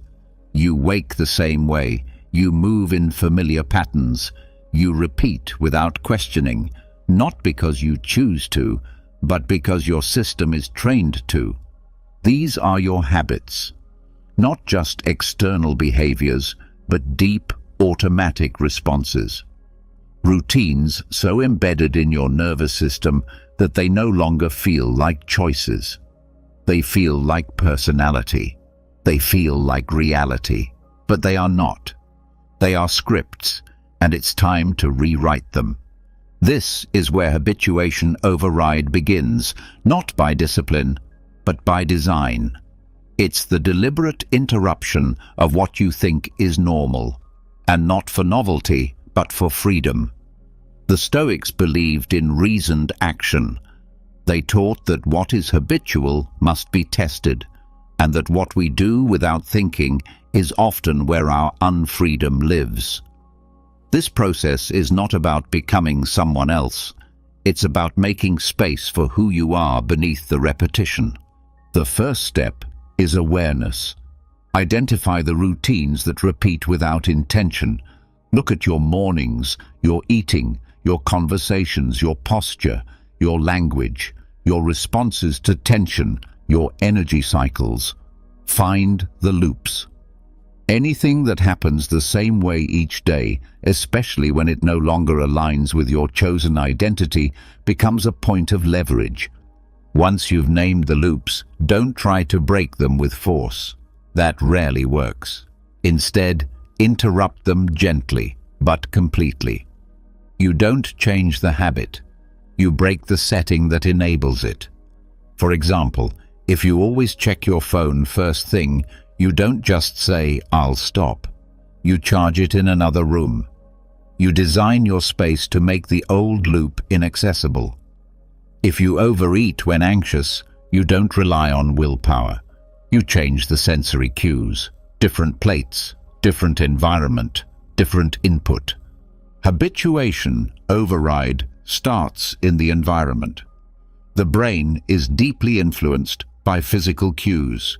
If your space remains the same, your patterns will persist. Rearranging furniture, changing light sources, shifting how you move through a room. These are not aesthetic choices. They are psychological tools. A new environment tells your nervous system the script has changed. You also override habit by changing sensory triggers. The music you listen to, the scents around you, the textures you touch, these all inform your emotional state. If every day begins with the same playlist, your brain starts associating that sound with a predictable mood. Introducing new sensory inputs can disrupt that. Try silence in moments you'd usually use sound. Try unfamiliar sounds where you'd expect calm. Break the cue-response connection. Another layer is time patterning. You likely do things at the same time every day, not because it's necessary, but because your system expects it. Wake up earlier. Delay routines. Change the sequence of your actions.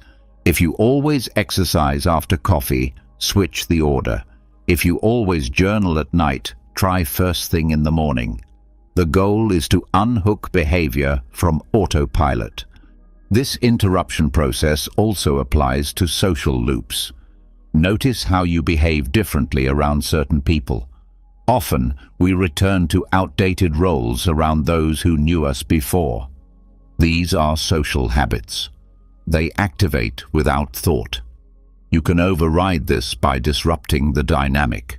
Respond differently. Pause before you answer. Use new language. If you always soften your voice, let it stay strong. If you always lead the conversation, ask more questions. Change the rhythm. The neurological basis for this comes from the brain's tendency to conserve energy. Once a behavior is repeated enough, it gets stored in procedural memory. The more automated it becomes, the less conscious input is needed. This is efficient, but it's also limiting. The key to override is novelty plus intention. When the brain encounters something unexpected, it pays attention. When that surprise is followed by meaningful action, new wiring begins. That's why sudden change, done with care, is effective. It catches the system off guard, but if it's followed by purpose, it becomes constructive rather than chaotic. For example, waking up at a drastically different time and immediately doing something aligned with your values creates a strong neural impression. It says, "This is not a random act. This is new architecture." You can also layer override through micro discomfort. Do small things daily that make your system adapt. Use your non-dominant hand. Walk different routes. Speak last instead of first. Change your tone intentionally. Sit in silence during meals. These minor shifts may seem insignificant, but they create flexibility. You are training your system to stop expecting comfort and start welcoming difference. Structure supports this process. Create scheduled blocks of unpredictability. 1 hour per day with no fixed task. Use that time to respond to your environment in a new way. Let your actions be directed by what you feel internally, not by what the routine demands. Over time, this builds internal listening.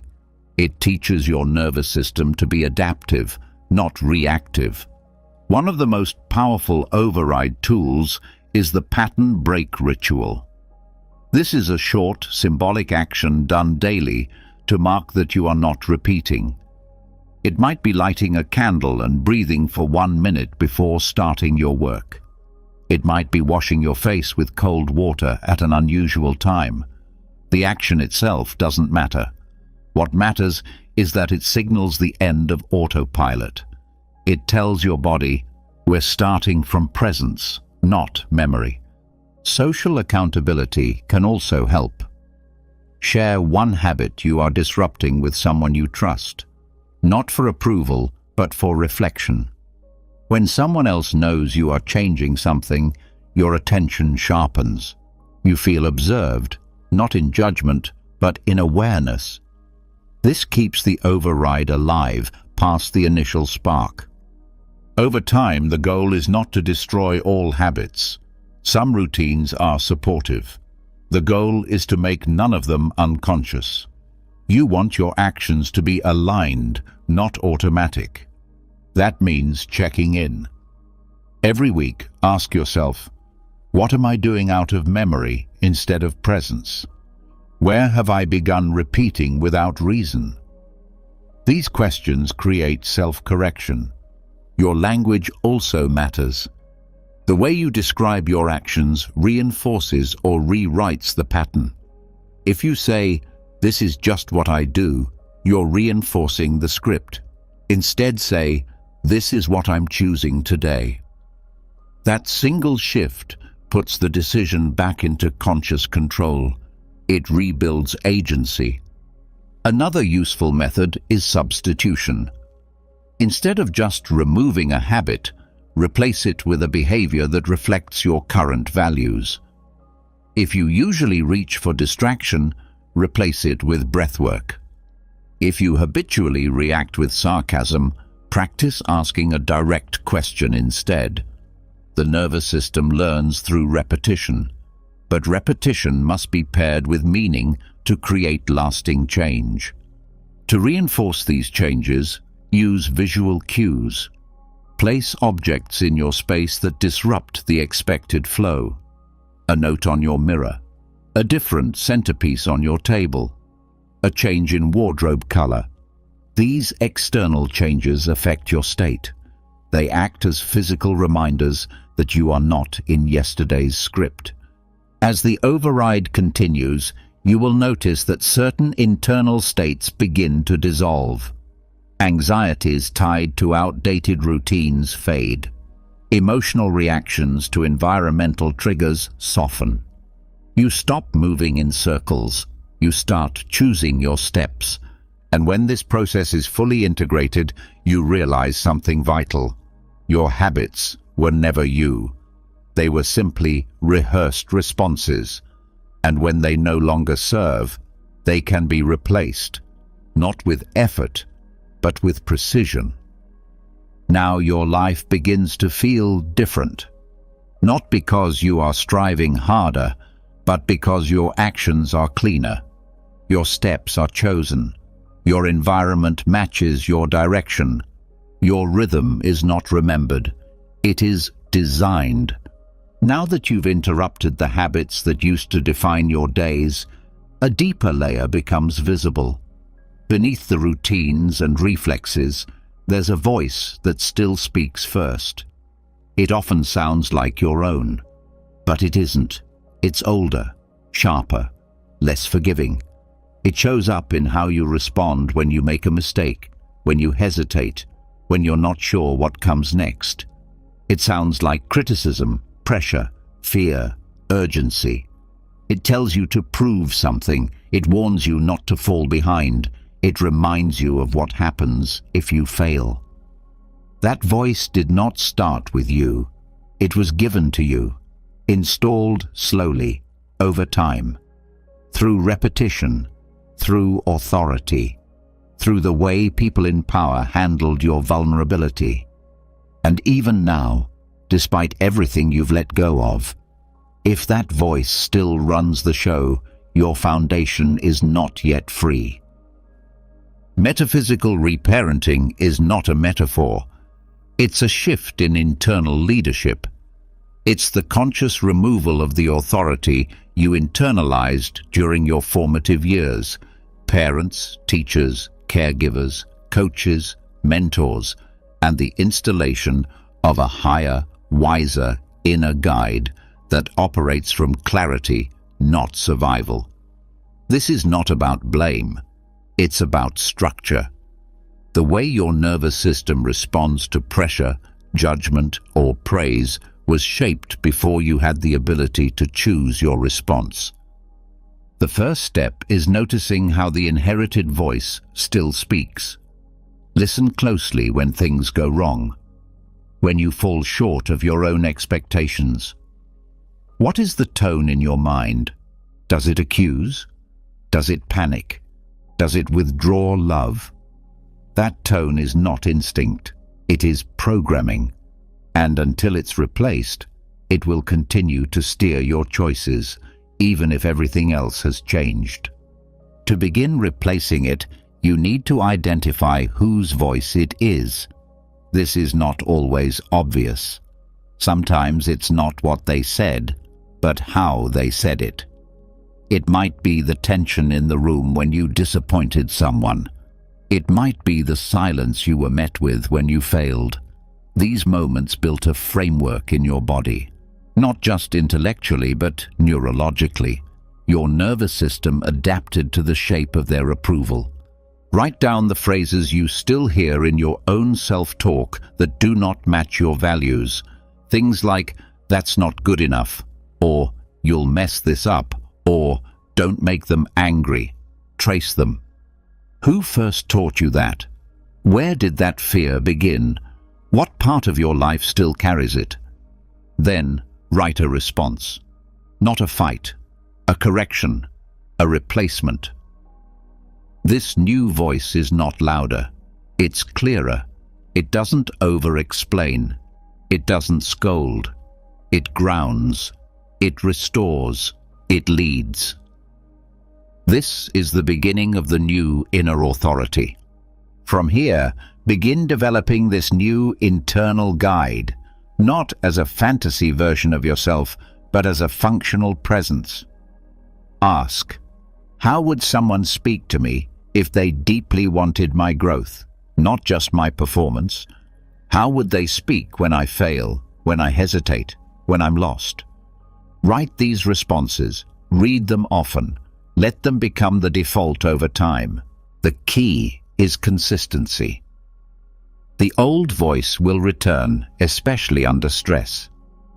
But now you have contrast. You don't just feel bad, you hear the distortion, and when you hear it, you interrupt it. You speak from the higher self, the version of you that does not need control or fear to operate. This new voice is not passive, it's structured. It holds standards, but it does not shame. It does not isolate. It says things like, "You're not there yet, and you're not expected to be." It says, "That wasn't right, but now you know better." It says, "Try again," not to be perfect, but to be clear. Over time, your system begins to trust this tone. Your muscles relax. Your breath deepens. You stop flinching at your own reflection. Another step is choosing language that reinforces the guide. Avoid phrases rooted in punishment or threat. Use language that acknowledges the present and invites correction. Replace "I'm always messing this up" with "This is what I'm learning to handle." Replace "I can't do anything right" with "I'm practicing this until it becomes natural." Language matters. Your subconscious listens carefully. You also reinforce this voice through physical behavior. Posture is a signal. If you slump in defeat, the old voice finds its way back in. If you stand with steadiness, breathe with rhythm, walk with presence, your body begins to mirror the new tone. You're teaching yourself safety through movement. It helps to assign an image or phrase to this inner guide, not to worship, but to connect. It might be a symbol, a person, a fictional character, or a memory of someone who led you well. This symbol becomes an anchor. In moments of stress, you call on it. You ask, "What would that guide say now?"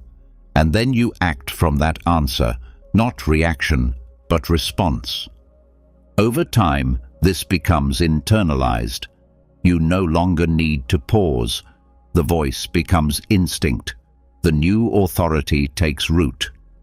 You start living with a self-respect that isn't conditional. You stop negotiating with shame. You stop performing for praise. This shift affects how you make decisions. You no longer act from fear of punishment. You act from alignment. You no longer need to guess what others want before deciding what you feel. You begin to trust that you can make choices without being pushed into them. You stop being ruled by echoes. In relationships, this changes everything. You no longer tolerate voices that mirror your old authority. You recognize them as familiar, but not healthy. You stop being drawn to people who control you emotionally. You stop recreating the dynamics that once shaped your nervous system. You begin choosing connections that respect your self-leadership. This reparenting process also includes boundaries. The new voice doesn't only speak internally, it acts. It says no when needed. It exits conversations that harm. It names the truth when silence would be easier, not because it's trying to win, but because it no longer bends to outdated authority. For some, this process includes speaking directly to the original source, not always in person, but in writing, in memory. You say what wasn't said. You name the damage. You also name what you've reclaimed. You don't need permission. You don't need agreement. You only need to stand in truth. It's important to understand that this is not a rejection of those who shaped you. It's a restructuring. You're not discarding people. You're rebalancing the influence they have on your internal world. That's maturity, not rebellion. To keep this integration alive, practice a daily dialogue.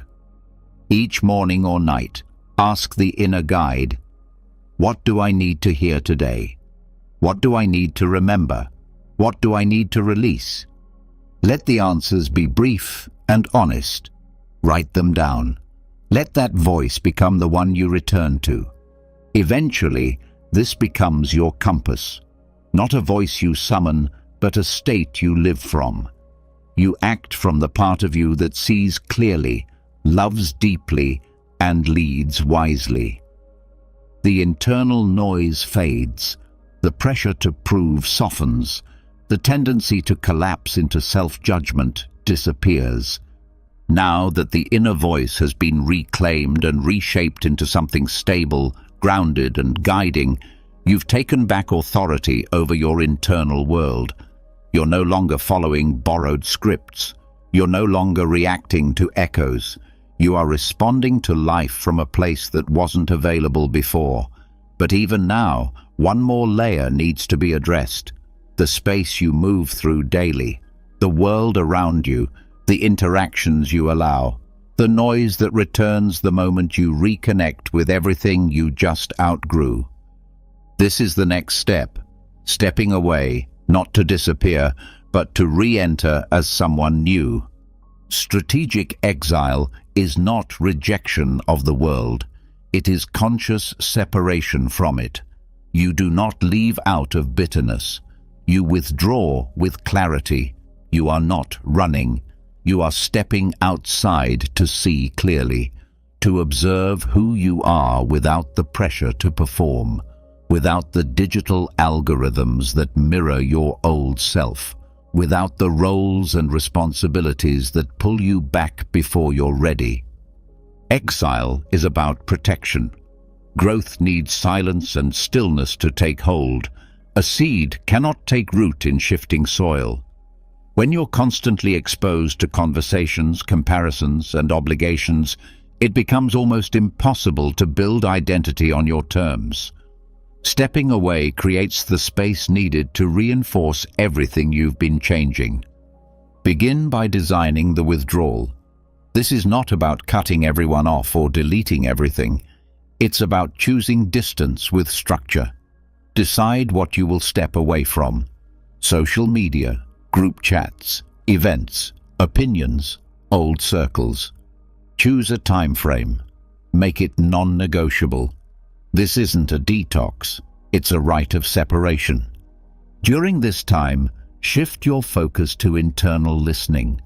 Reflect, not as a performance, but as observation. Watch what thoughts rise when you are no longer watched. See which emotions surface when you are no longer being shaped by conversation. This is where the real work begins, not in change, but in stabilization. In exile, you start to notice which parts of your life depended on being seen, which actions were sincere and which were part of a role. You may feel a sense of loss. That's normal. You are dismantling your public self. You are watching it dissolve layer by layer. Do not resist that feeling. Welcome it. This process also reveals the depth of your attachment to feedback.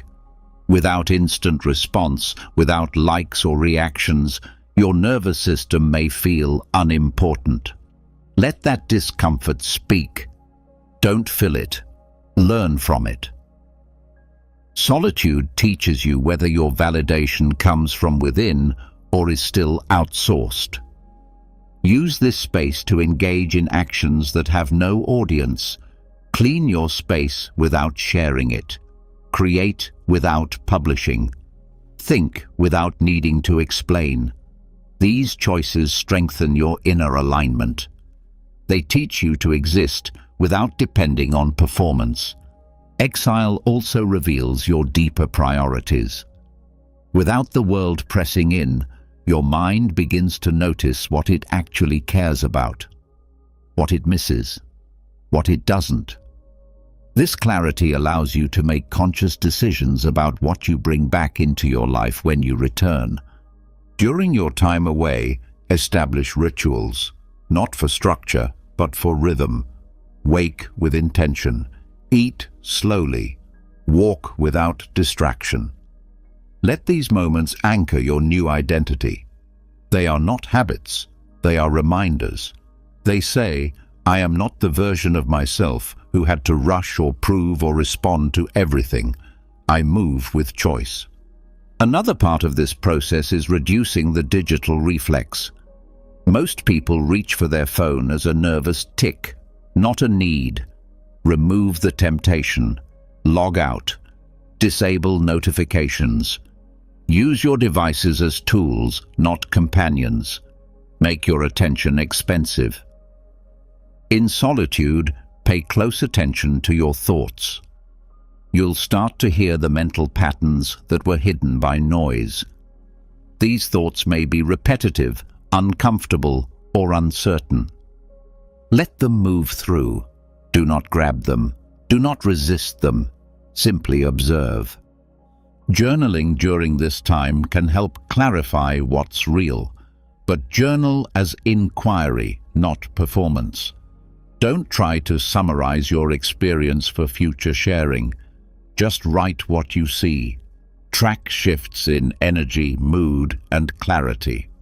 This is not about content, it's about contact with your own presence. Over time, you may notice yourself reaching for the old. The mind will try to reattach to what it knew. This is a test of your new authority. You no longer belong to those dynamics. You are creating new responses. If old roles try to return, pause. Remind yourself, that version of me is gone, not in hatred, in peace. Exile also invites you to forgive. With distance, some stories soften. You start to see people with more compassion, or you begin to see where you no longer need to hold connection. Let clarity guide your next steps, not emotion, not guilt, just alignment. As the end of your exile approaches, begin designing your return. Choose what comes back into your life. Not everything deserves to follow you. Some relationships may stay quiet. Some habits may stay gone. Some spaces may no longer feel right. You do not owe your past a perfect goodbye. Re-entry should be gradual. Start with intention. Let the first things you return to reflect your values. Speak less. Move slowly. Listen more. Let people meet the new version of you through your energy, not your announcement.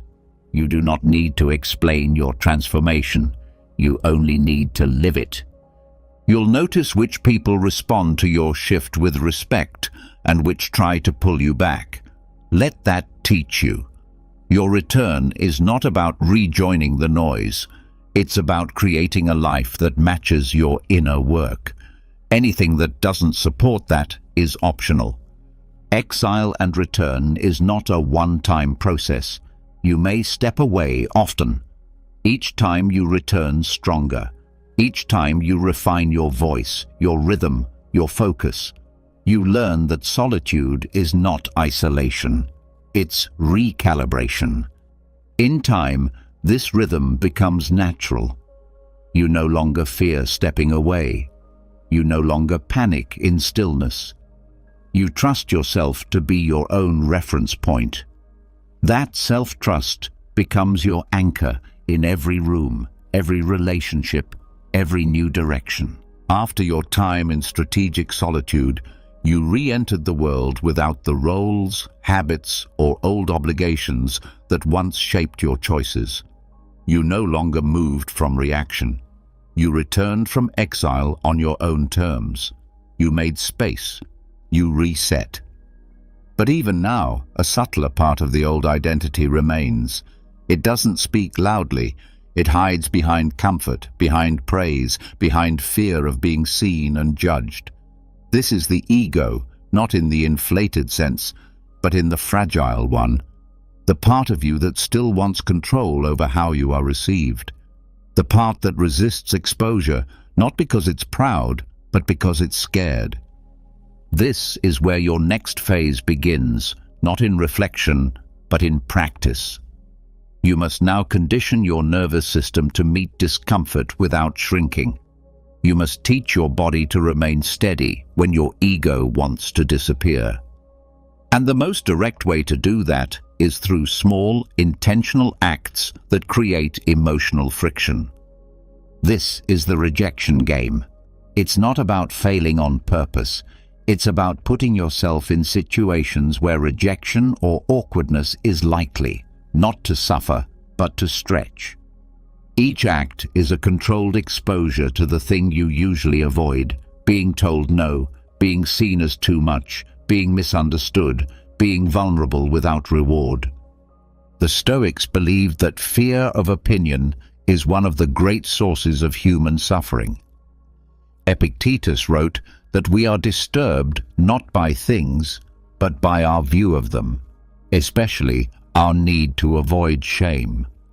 Practicing rejection is how you remove the sting from that fear, not through theory, but through deliberate contact. You begin by setting small daily challenges designed to trigger your protective response. Ask for something you don't expect to get. Share an opinion without hedging. Stand still in silence when you'd normally speak to fill space. Offer a compliment with no expectation. These are simple, but they activate something deep. Your body tightens. Your voice hesitates. That's the point. You're waking up the part of you that still equates discomfort with danger. The key is not in the outcome. It doesn't matter if your request is accepted or denied. What matters is that you made it. You entered the space where you were exposed and didn't collapse. That is ego training. You are teaching your system to hold steady when the usual defenses don't work. You can track this work like a workout. Create a journal for discomfort. After each challenge, write what you did, how it felt, what came up, and what you learned. This isn't to overanalyze. It's to build data, to show yourself that the worst-case scenario your mind predicted never happened, or if it did, that you survived it without losing yourself. As you continue, increase the intensity slightly, not through recklessness, but through expansion. If you fear interrupting, practice speaking first. If you struggle with eye contact, hold it longer. If your discomfort is in asking for help, start with small requests, then build. You're not proving anything, you're stretching capacity. Rejection becomes less about approval and more about tolerance. You begin to see it as a moment of feedback, not a threat to your value. Someone says no, and your body doesn't flinch. They ignore you, and your rhythm stays intact. You feel embarrassment, but you don't try to run from it. This is emotional strength, not toughness, but range. Another part of the game is deliberate awkwardness. Do something mildly uncomfortable on purpose. Ask a strange question. Wear something unusual. Sing quietly in public. These aren't stunts. They're micro-tests. They show you that discomfort is survivable. And when you no longer need to protect your image, you gain access to new forms of freedom. Your relationships shift as you do this. You stop editing yourself. You start telling the truth. You ask questions you used to avoid. You no longer need to be liked by everyone. You stop apologizing for your existence. This creates space for deeper connection, because people can feel when you're not hiding. Ego death is not about humiliation. It's about stepping out of the performance of perfection. It's about letting go of the version of you that tries to manage perception, the one that smooths every edge, the one that fears mess. Rejection training teaches you that you can be seen as flawed and still remain whole. You'll also begin to spot the social systems that kept your ego intact, the people who flattered you just enough, the environments where you always won, the roles where you never had to grow. These systems lose their appeal. You stop craving comfort. You start craving growth. At this stage, your inner dialogue also changes. The voice that once said, "Don't do that, you'll look stupid," now says, "Try it and see who you become." That voice used to keep you safe. Now it keeps you small. Replacing it is not loud. It's quiet courage, daily, subtle, real. You can also add structure to your practice. Set weekly goals. 3 intentional rejections. 2 moments of visible vulnerability. 1 act of public imperfection. Track the patterns. What are you still afraid to show? Where does your voice still tighten? These questions reveal the parts of you that are still waiting to be released. Eventually, you will begin to seek these moments, not because you enjoy discomfort, but because you understand what lives on the other side of it. You become less attached to comfort, less reactive, more alive. Your nervous system begins to see the unknown not as threat, but as possibility. You stop rehearsing life. You live it. Now that you've trained yourself to sit inside discomfort without defense, something unexpected begins to happen. The things you once chased, the validation, the image, the story, the reason behind it all, start to lose their grip, not because they're wrong, but because they're no longer necessary. When rejection no longer defines your worth, when approval loses its pull, when silence becomes your anchor, a quiet question begins to surface beneath it all. What if nothing needs to mean anything at all? This is where spiritual nihilism enters, not as despair, but as freedom. It is the temporary release of all assigned meaning. The conscious decision to drop the constant need for things to have a purpose, to fit into a narrative, to lead somewhere grand. It is not giving up, it is letting go. Most people are taught that meaning is what gives life structure, that you must find your purpose, define your values, identify your mission. But when those meanings are built on inherited beliefs, unconscious fears, or social conditioning, they become a prison disguised as purpose. You live not from truth, but from attachment. And when those meanings break down, as they always do, you feel lost, not because you are, but because the structure you leaned on was hollow. The practice of spiritual nihilism begins by pausing the entire search. You stop asking why. You stop needing answers. You stop framing your experiences as part of a larger story. You simply let them be. A conversation doesn't need to lead anywhere. A moment of sadness doesn't need to be explained. A success doesn't need to be labeled as growth. It just is. This detachment reveals what most of your meaning-making has been trying to protect. A self-concept that needed reinforcement. You created meaning to feel secure, to feel significant, to avoid uncertainty. But real peace doesn't come from constructing elaborate systems of identity. It comes from being able to exist without them. Letting go of meaning doesn't make you cold, it makes you honest. You begin to see how much pressure you've placed on moments that were never meant to carry it. You stop demanding that life teach you something every time it hurts. You stop turning every connection into destiny. You stop needing everything to make sense. You stop interpreting every emotion as a signal to be decoded. Instead, you begin to experience life without filter. You don't reduce it to language. You don't force it into structure. You let experience arise and pass without placing it on a scale of significance. You walk, breathe, eat, rest, not as part of a plan, but because these things are what this moment offers. This isn't detachment from reality. It's presence without narrative, and from that place, something changes.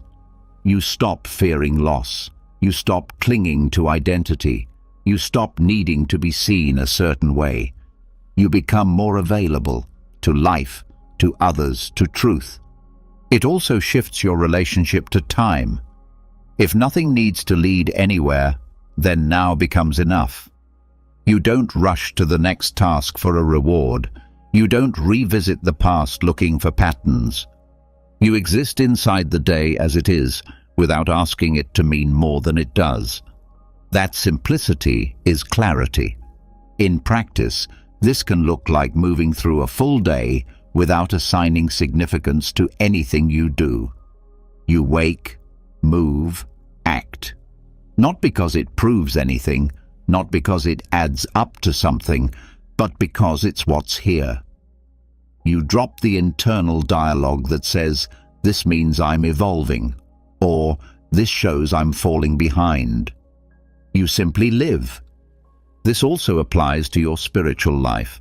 Many people take comfort in belief systems that explain everything, that assign value to every pain, every outcome. But sometimes those systems become more about control than connection.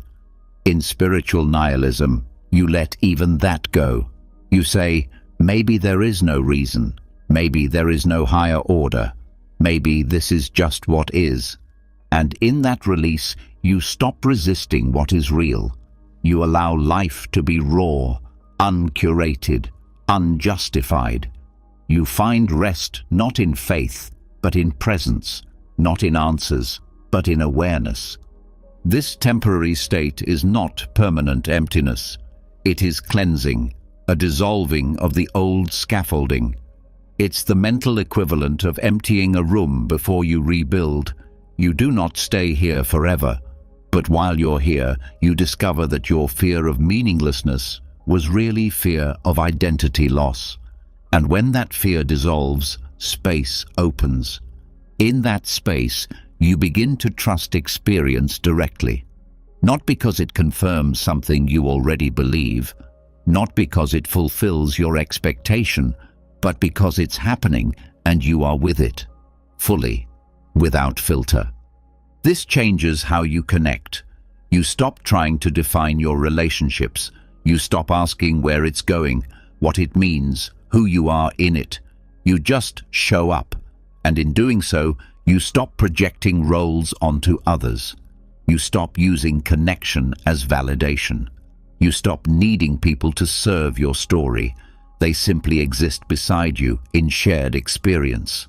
This state also reveals how often meaning has been used as avoidance. When something feels difficult, we try to give it purpose to make it easier. But pain doesn't need a reason to be real. It doesn't need to justify itself to be valid. When you allow discomfort to exist without trying to explain it, your capacity to feel expands. You're no longer managing your emotional life. You're living it. Over time, you'll see how much meaning was imposed, not chosen. You were told what matters. You were taught what success looks like.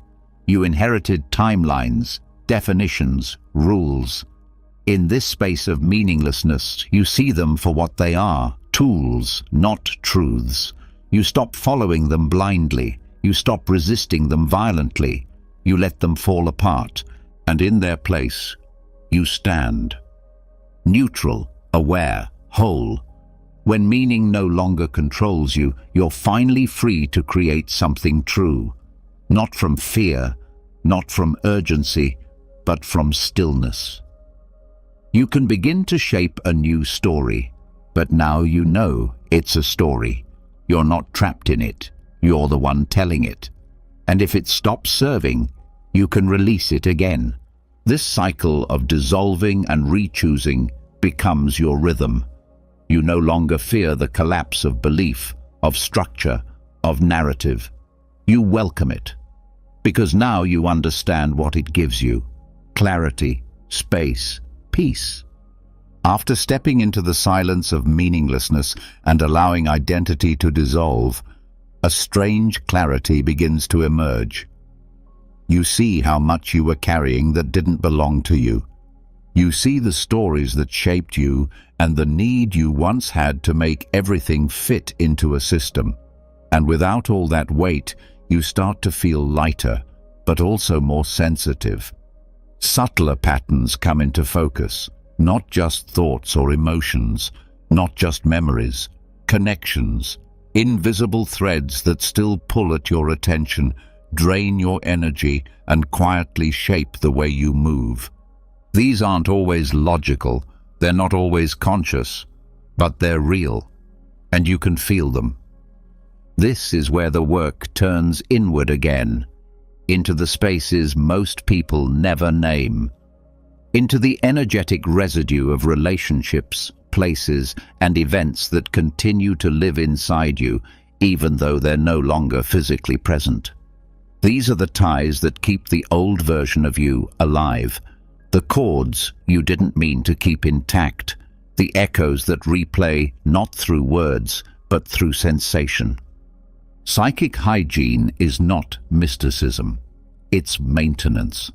Just like the body needs rest, just like the mind needs silence, Your energetic system needs clearing, because without it, you remain bound to identities that no longer serve you, not because you want to be, but because you haven't let go all the way. Begin by sensing where your energy still lives outside of you. When you think of certain people, do you feel tightness, pull, confusion? When you remember certain spaces, does your breath change? Do you feel a shift in your body, even if the memory is faint? These are signs of attachment. You don't need to believe in energy to notice this. You only need to pay attention to how your system responds. Once identified, write down a list. Not to judge, not to solve, just to name. Who still holds part of your energy? Who still lives in your nervous system? It could be someone from a decade ago. It could be a place you haven't returned to. It could be a conversation you thought you forgot. What matters is how your body responds, not your mind. Then go one by one. Bring each connection to mind and speak aloud or write down a statement of detachment, something simple and direct. For example, I release my energy from this person. I no longer carry what is not mine. I call my energy back to me. This is not a ritual of anger. This is a process of return. It helps to do this when grounded. Sit or stand with both feet connected to the floor. Breathe deeply. Speak clearly. Place your hand over your chest or stomach to keep your awareness in your body. Let the words move through you, not as a performance, but as intention. In some cases, you'll feel nothing. In others, you may feel a wave of emotion, grief, anger, relief. Let it pass. Don't assign meaning. You're not analyzing, you're clearing. Your only job is to allow what rises, then return to stillness. Physical movement also supports this process. Shaking, stretching, or cold showers can help release what the body is holding. Energy often clings to muscle tension, posture, and breath patterns. Movement creates an exit path. Use it. Another part of psychic hygiene is cleaning your environment. Some objects carry weight: clothes from old roles, gifts from people you've detached from, items connected to outdated identities. You don't need to throw everything away, but you must decide what still serves. Ask, does this reflect who I am becoming? If not, let it go.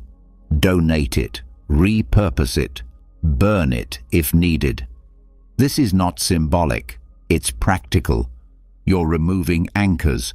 Be aware of digital attachments too. Old messages, photos, emails, accounts, online spaces that you no longer align with but continue to scroll through. These are portals that pull you into past versions of yourself. Close them. Archive. Delete. Mute. Not as avoidance, but as closure. Energetic detachment also includes setting new boundaries. If certain relationships continue to pull at your energy, not through direct harm, but through unresolved dynamics, consider distance, not punishment. Clarity. You are allowed to protect your focus even from familiar people, especially from them. Part of this work is emotional honesty. If someone comes to mind over and over and you've already ended the relationship, ask yourself what you're still holding. Is it resentment? Guilt? Hope? Speak to it. Name it. Then let it move. You don't need to resolve everything. You need to stop carrying what won't change. This work isn't only about removal, it's also about restoration. After detaching, spend time calling your energy back. Sit quietly and say, I call back my attention, my presence, my power. I let go of what is not mine. I stand in what is. Repeat this often. not for magic, for alignment. You'll begin to notice shifts. You'll feel less scattered, more whole, more rooted. People may sense it too. You'll be harder to read, not because you're hiding, but because you're no longer leaking. Your boundaries will feel stronger, even if you never speak them. Your presence will feel heavier, calmer, more complete. Energetic detachment also helps you recognize when new chords begin to form. You'll feel it when someone's influence begins to reshape your decisions, when your thoughts start echoing their tone, when your behavior bends to fit their comfort. Catch it early. Return to yourself. You're not required to carry anyone else's weight. Over time, this becomes routine. You'll naturally scan your system for attachments. You'll notice when something feels heavy. You'll know when it's time to clear. You'll stop waiting for closure from others. You'll create it yourself. Psychic hygiene is freedom from ghost stories, from loops that play when you're tired, from relationships that ended in form but not in energy. It's how you protect your new self from being pulled into old shapes. And when this work becomes steady, you step into the present without drag. Your energy no longer stretches backward. Your attention is not divided. You stand whole. Now that your energy is finally your own, no longer entangled with places, people, or past selves, you can feel something solid under your feet. There's no more searching in every direction, no more silent contracts pulling you into yesterday. But the question that arises now is clear. Where are you going? You've cleared space. You've removed noise. You've broken loops. What you do from here will define who you become. The next step is about embodiment, not vague intention, not loose direction. Embodiment means clarity in motion, the ability to measure your choices, your actions, your words, against the standard of who you've decided to be. This is the doppelganger test, a tool not for visioning, but for accountability. Begin by defining your future self with precision. This is not about fantasy. You're not creating a perfect version of yourself. You're defining the version that already exists as a potential, one you have access to through alignment. This future self is not about what they've achieved. It's about how they live, how they carry themselves, how they move through the world when no one is watching. Write out their qualities. What do they tolerate? How do they spend their time?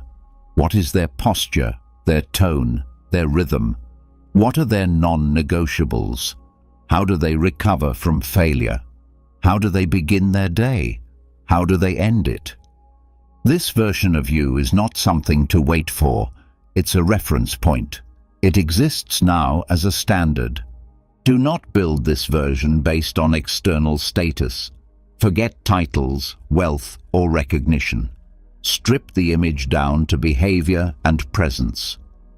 What habits are automatic for this version of you? How do they approach boredom, distraction, criticism, attention? These details will matter more than any milestone. Once you've built this clear model, the test begins. Every decision becomes a question. Does this align with that self? It's not a test of perfection. It's a test of consistency. When you choose, speak, act, or respond, you ask, would that version of me say yes to this? Would they spend time here? Would they engage with this situation? If the answer is no, you don't need to force yourself. You simply don't do it. This method removes indecision. It clears internal arguments. You're no longer trying to figure out what's right. You're measuring alignment. This removes emotional swings from decision-making. You stop acting from moods. You begin acting from identity. The process begins with the small things: what you eat, how you show up, how you respond to interruption, how you prepare for sleep, how you enter rooms. These daily actions become your laboratory. Every moment becomes a reflection. Did I act from the old self or from the future I've chosen? Over time, this self becomes less of a target and more of a base. You stop reaching for it. You begin living from it. It becomes harder to make decisions that contradict it. Not because you're forcing discipline, but because the contrast is too obvious. Misalignment now feels loud. You can't ignore it. This test also makes values more visible. It reveals whether you've been operating from habit or from integrity. You may say health matters, but does your future self choose rest or overstimulation? You may say honesty matters, but does your future self speak the truth when it's inconvenient? You may say growth matters, but does your future self avoid hard conversations?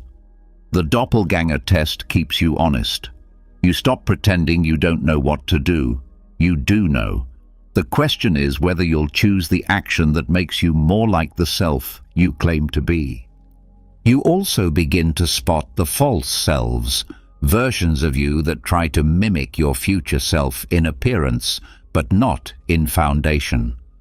The part that performs discipline to be seen, the part that mimics stillness without clarity. These are temporary layers. When you notice them, you don't shame them, you refine them. This process is not about rejecting your present self, it's about making every moment a bridge.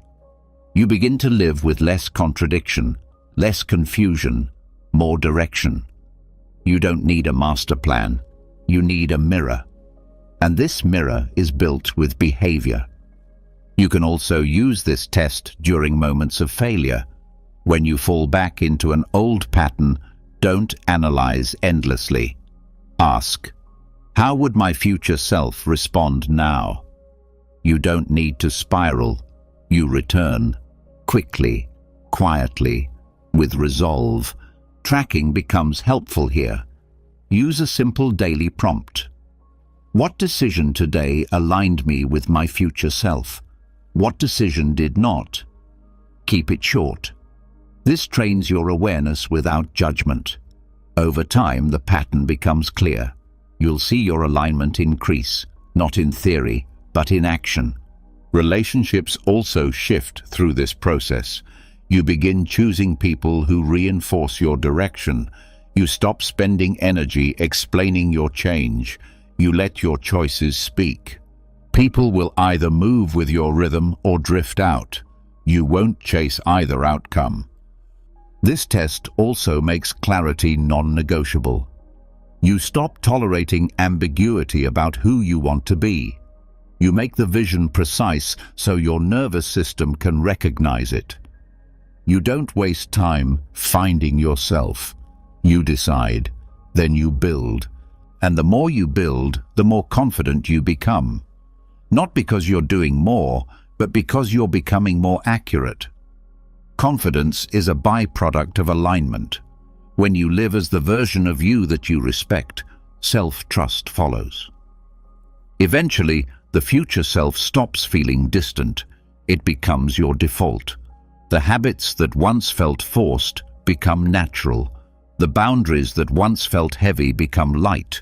The discipline that once felt like effort becomes identity. Now that you've crafted a future self and begun measuring your life against it, something begins to settle. You act with more intention. You feel more in rhythm. But the question that still lingers beneath it all is whether that rhythm is real, or if you've simply gotten better at performing it. Has the old identity truly dissolved, or has it just changed clothes? Is the shift you feel structural, or is it surface? This is the moment for honesty, not about progress, but about depth.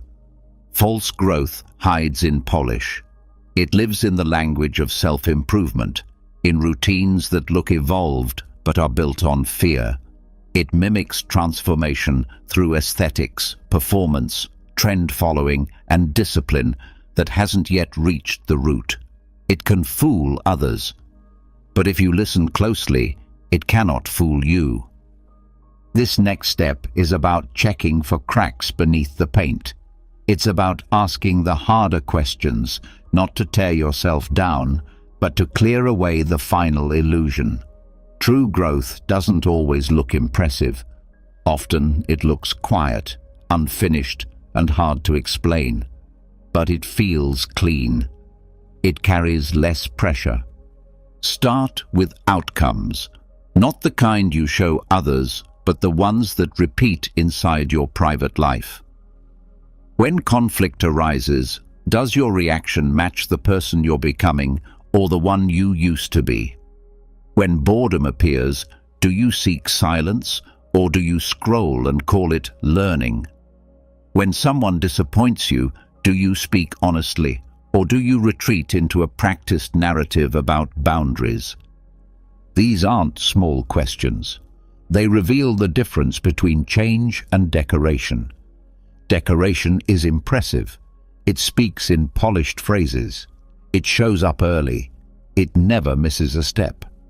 But when real life applies pressure, it collapses into old rhythms. Real growth is often harder to recognize. It's invisible in public, but undeniable in private.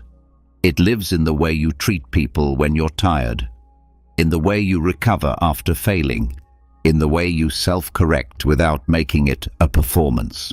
False growth shows up in compensation, in the need to speak with authority instead of curiosity, in the desire to constantly explain what you've learned, in the urge to be seen as a certain kind of person instead of simply being one.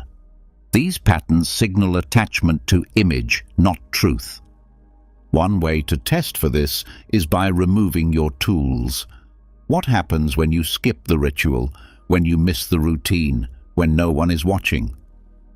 Do you still act with integrity, or does your system fall apart without the structure? This doesn't mean rituals are bad, they're powerful. But if they are the only thing keeping your behavior in check, then what you've built isn't identity, it's dependency. Look also at who still holds emotional power over you.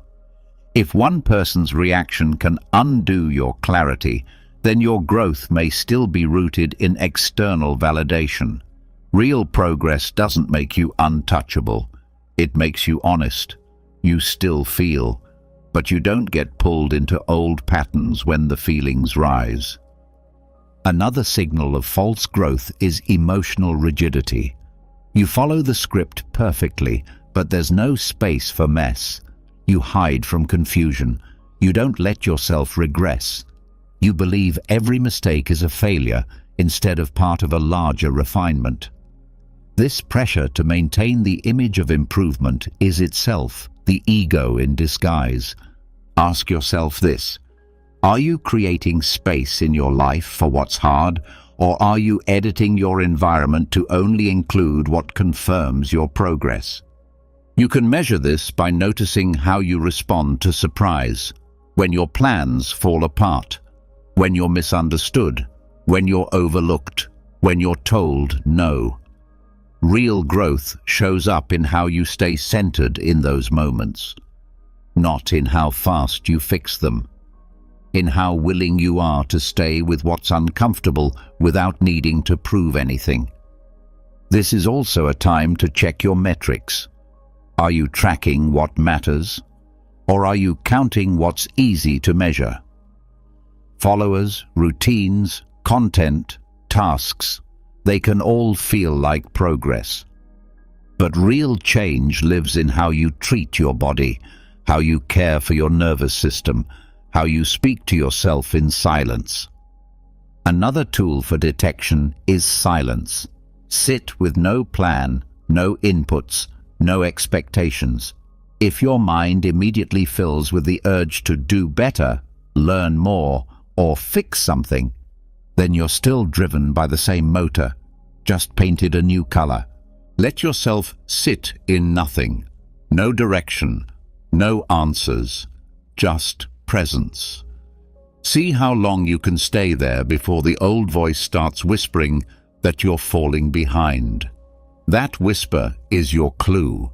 It shows you what you're still attached to. You can also observe your conversations. Are they increasingly rooted in exploration, or do they orbit around showing how far you've come? The latter is common. It's easy to turn growth into performance. But when growth becomes something you constantly advertise, it may not be as stable as you think. This is not about shame. This is about refinement. You may discover parts of your life that look advanced but feel hollow. Let that truth land. You don't need to burn everything down. You just need to come back to what's real. Let go of what looks impressive. Return to what actually helps. It may be helpful to revisit your earlier practices and strip them down. What were you trying to control? What were you trying to avoid? What part of you was afraid of being seen still in process? Most decoration grows from fear. Fear of being unworthy, fear of being misunderstood, fear of not being enough. The surface becomes a shield, but true growth requires exposure. Not to the world, but to yourself. You can also invite feedback, not from people who will praise you, from people who have seen your worst days. Ask them how you've changed, not what you've accomplished, how you show up, how you repair, how you listen, then pause. Let the answers teach you. Real growth humbles you, not by making you small, but by making you honest. It removes the need to be perceived as evolved. It allows you to be where you are, without explanation, without apology. To keep this test alive, build checkpoints into your week. Reflect not on what you did, but on who you were being. Did your actions reflect alignment, or did they reinforce an image? Were you present, or were you performing? This practice will slowly rebuild your integrity from the inside. You'll stop needing applause. You'll stop needing certainty. You'll stop chasing the next layer of identity, because you'll start trusting your own awareness.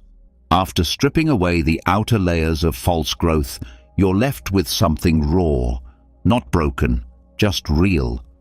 The image is gone. What's left is energy. Some of it soft and grounded, some of it sharp and heavy. There's a fire underneath the stillness. It's been there the whole time, but you've been trained to tame it, to smooth it, to bury it. This fire is anger, not chaos, not violence, but life force that's been misunderstood. You were never meant to be untouched by anger. You were meant to listen to it, learn from it, and then use it. Not to destroy others, but to destroy the parts of yourself that were built to please, submit, shrink, or stay quiet. This is sacred rage. It's not reactive. It's not petty. It doesn't seek revenge or validation. It seeks truth. It moves through you when something inside finally says, "No more." It's the internal force that knows when a boundary has been crossed, when a role no longer fits, when the voice inside you has been silenced for too long. Sacred rage is different from repressed anger. Repressed anger festers. It becomes sarcasm, resentment, emotional withdrawal.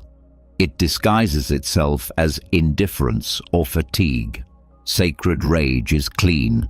It arrives in the body before it reaches the tongue. It speaks in posture, in breath, in a sudden burst of clarity. To work with it, you must begin by noticing where your anger actually lives. Most people store it in the body, in clenched jaws, tight shoulders, shallow breathing, frozen expressions. Your body keeps the shape of your unspoken boundaries. When you begin to reconnect with anger, you'll feel heat, not panic, not hatred, just energy that wants to move. Allowing it to move is where the transformation begins. You can do this through physical activation, sprinting, shaking, stomping, punching into pillows, screaming into water, not to discharge it wildly, but to give it form. The more physical intelligence you build, the less likely anger will leak out sideways. Then, take time to write. Not from the mind, but from the heat. Let the anger speak without editing. Let it name what it never had space to name. Let it call out the moments when you betrayed yourself to keep peace, when you apologized for existing, when you stayed quiet so someone else wouldn't feel uncomfortable. Let it rage, not at them, but at the false rules you've been living under. This rage is not a problem, it's a message, and once it's been heard, you'll begin to see what it's trying to protect. Anger guards what matters: your dignity, your truth, your energy, your boundaries. When those are threatened, sacred rage rises to restore order. Direct that rage inward, not as shame, but as power. Use it to burn the scripts you've been handed, the ones that say you must always be agreeable, that your worth comes from being needed, that your feelings are too much, that your truth will make you unlovable. These aren't beliefs, they're cages. Sacred rage breaks them open. You can do this visually. Write out every story you were taught that kept you small, every line you absorbed about who you're allowed to be. Then burn them, tear them, destroy them with presence. Let your body know those rules are gone. You're no longer available for that kind of control.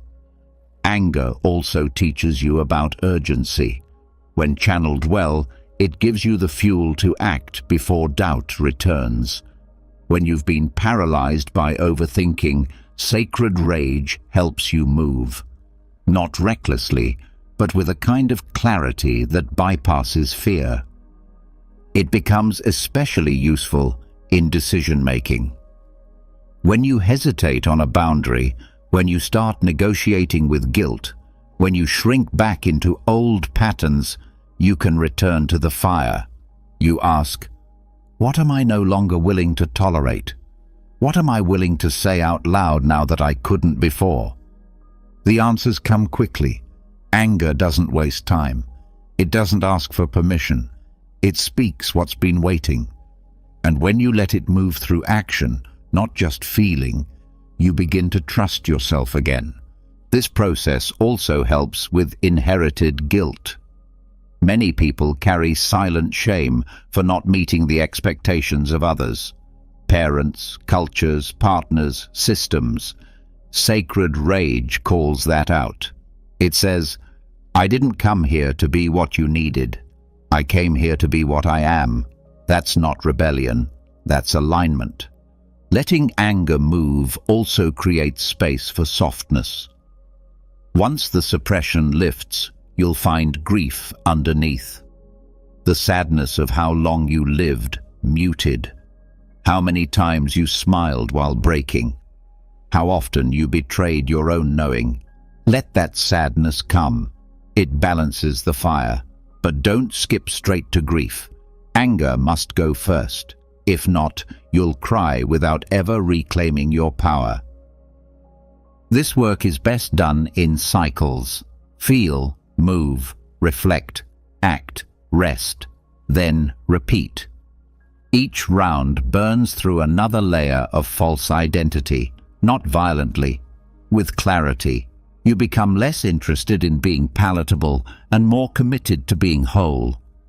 And as you do, your relationships shift.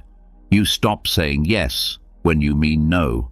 You stop softening your words to protect fragile egos. You speak cleanly, not louder, more direct. You stop apologizing for your tone. You let your energy carry weight. Sacred rage also clears confusion. When you can't decide what's true, ask what makes you feel insulted. Ask what you would say if you didn't fear the consequences. Rage will often point directly at your truth. It doesn't guess, it knows. To keep this tool alive, build a space in your life where your fire is welcome. A journal, a room, a ritual, a practice. You don't need to stay angry, but you need to know where your anger goes when it visits. If you always shut the door, it will find another way to speak, and it won't be gentle. When integrated, sacred rage becomes the backbone of your boundaries, the energy you call on when you're tired but something still needs to be said, the clarity that rises when someone crosses a line, the certainty that shows up when someone calls you too much, and you feel nothing but peace. Eventually this fire becomes your ally, not to burn others, to burn away every layer of guilt, fear, and conditioning that kept your power silent. After channeling sacred rage to tear down the false roles you've outgrown, the structure that once held your identity begins to collapse for good. What you once called you now feels more like architecture than essence, something built over time, influenced by others, reinforced by habit. You no longer confuse your expression with your truth.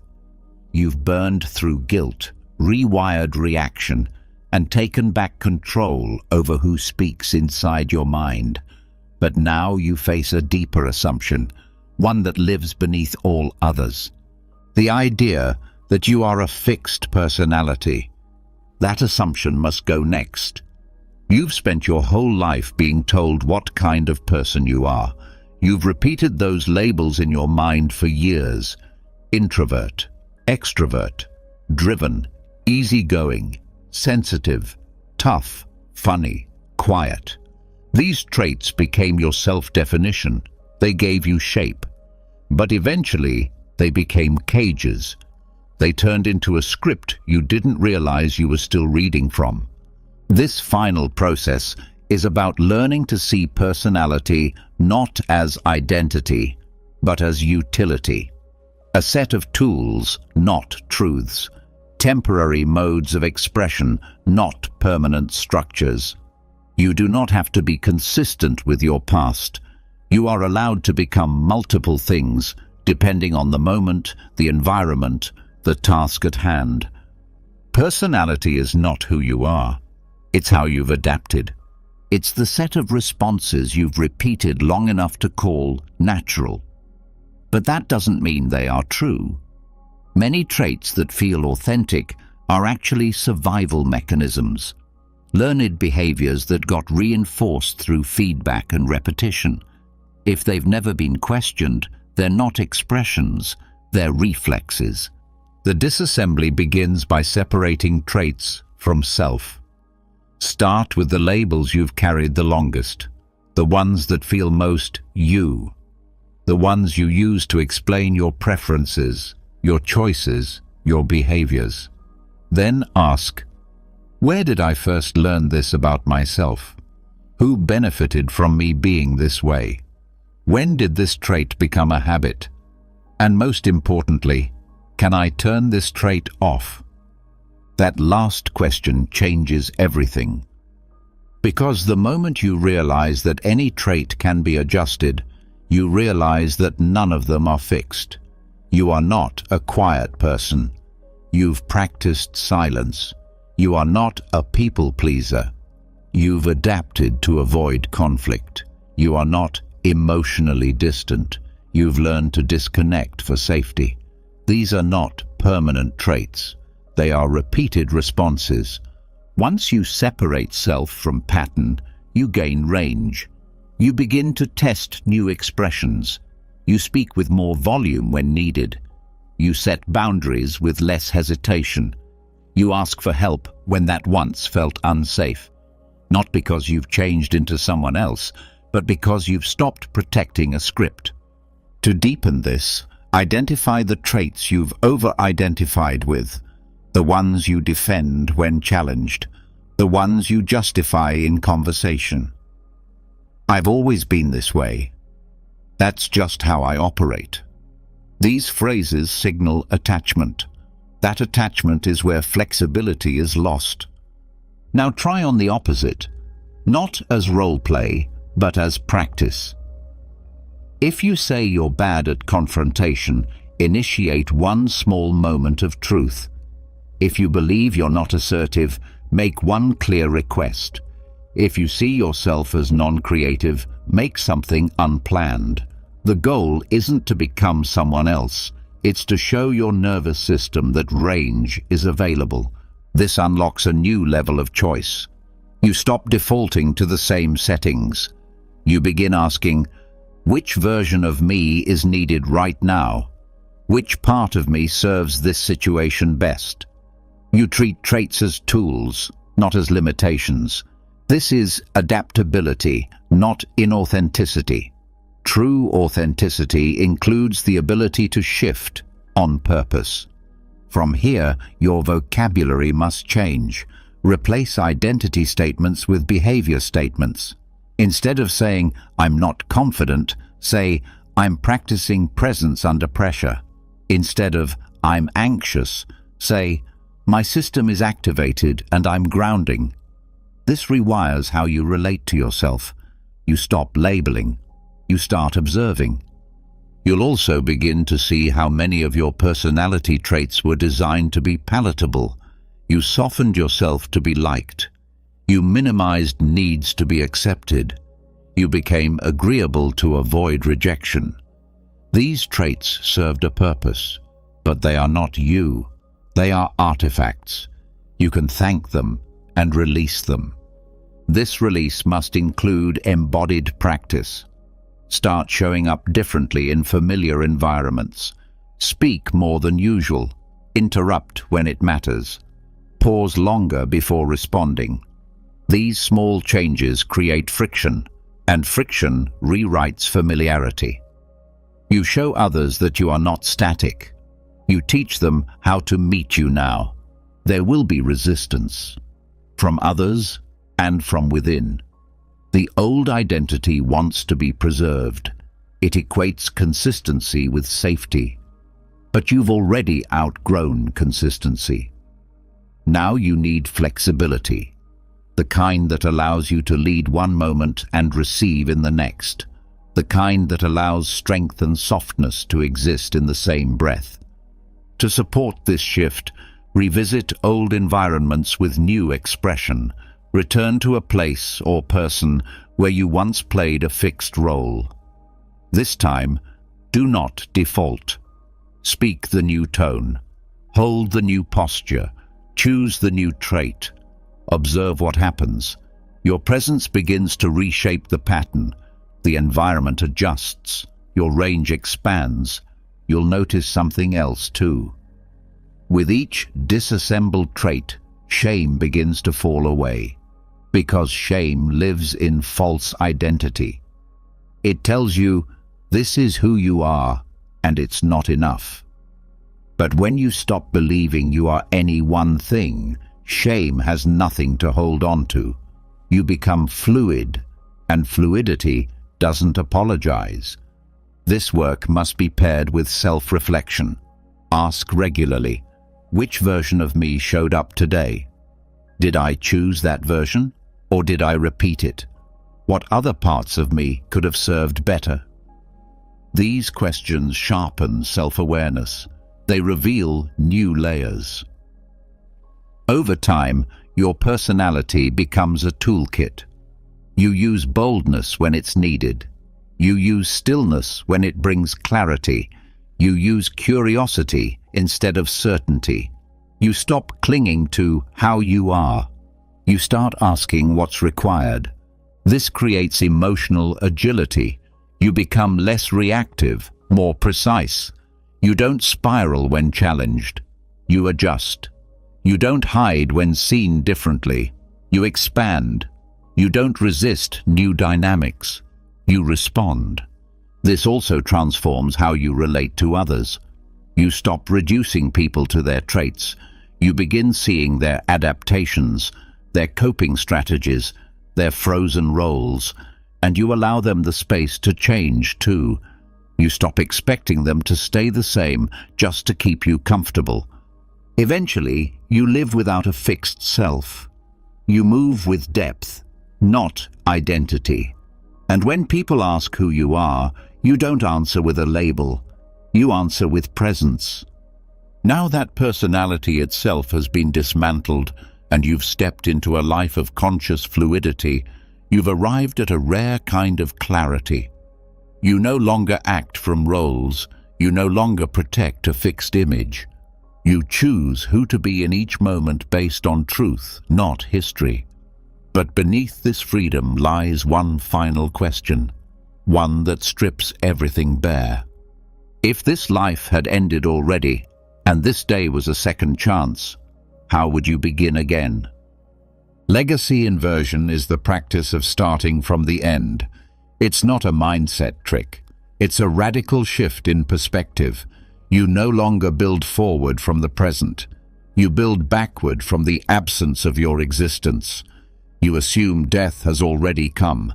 The version of you that carried your fears, regrets, missed chances, unspoken words, and unexpressed self has ended. What's left now is only choice. No past to preserve. No unfinished business. Only now. This exercise is not about fear. It's about truth. Most people live as if they have more time to become themselves, as if clarity will come later, as if one day they'll wake up and have the courage to live differently. But that day doesn't exist unless it's created, and nothing creates that day like death. Begin by writing your own ending. Describe the final day of the person you used to be, not dramatically, just honestly.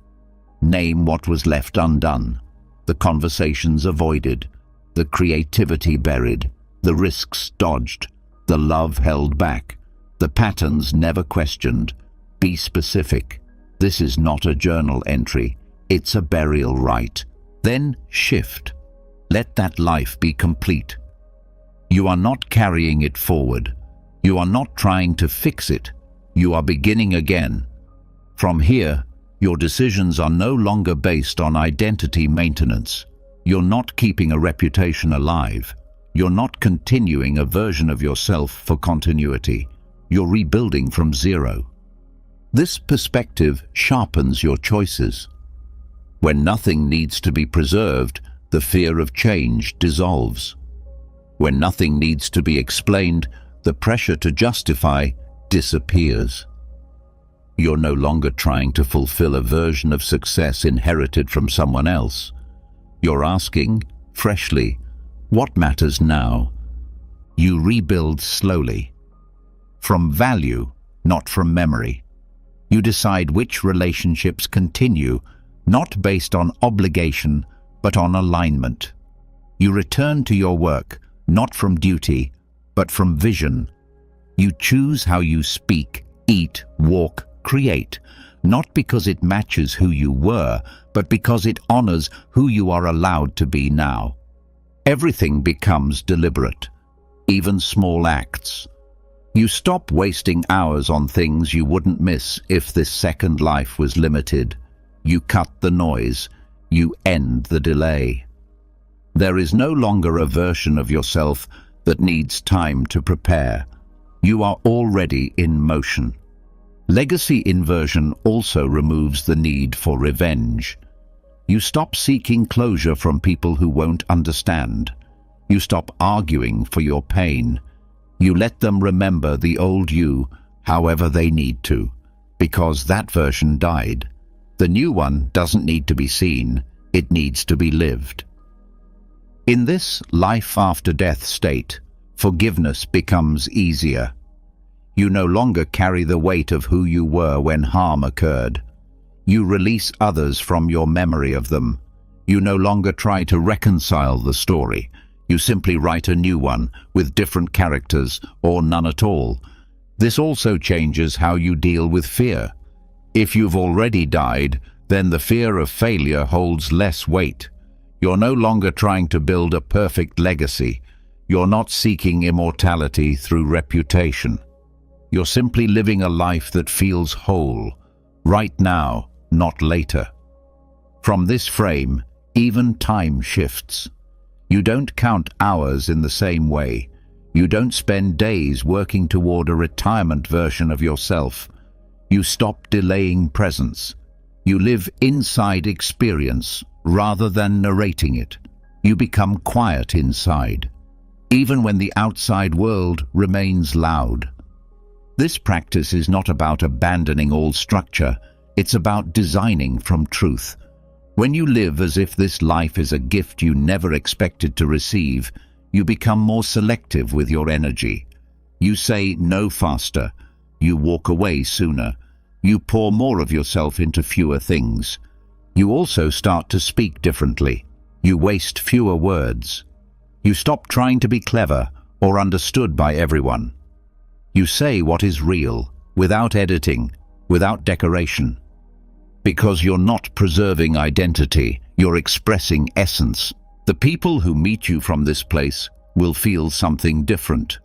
They won't be sure what changed, but they'll feel the stillness behind your choices, the quiet behind your eyes, the absence of performance, the presence of permission.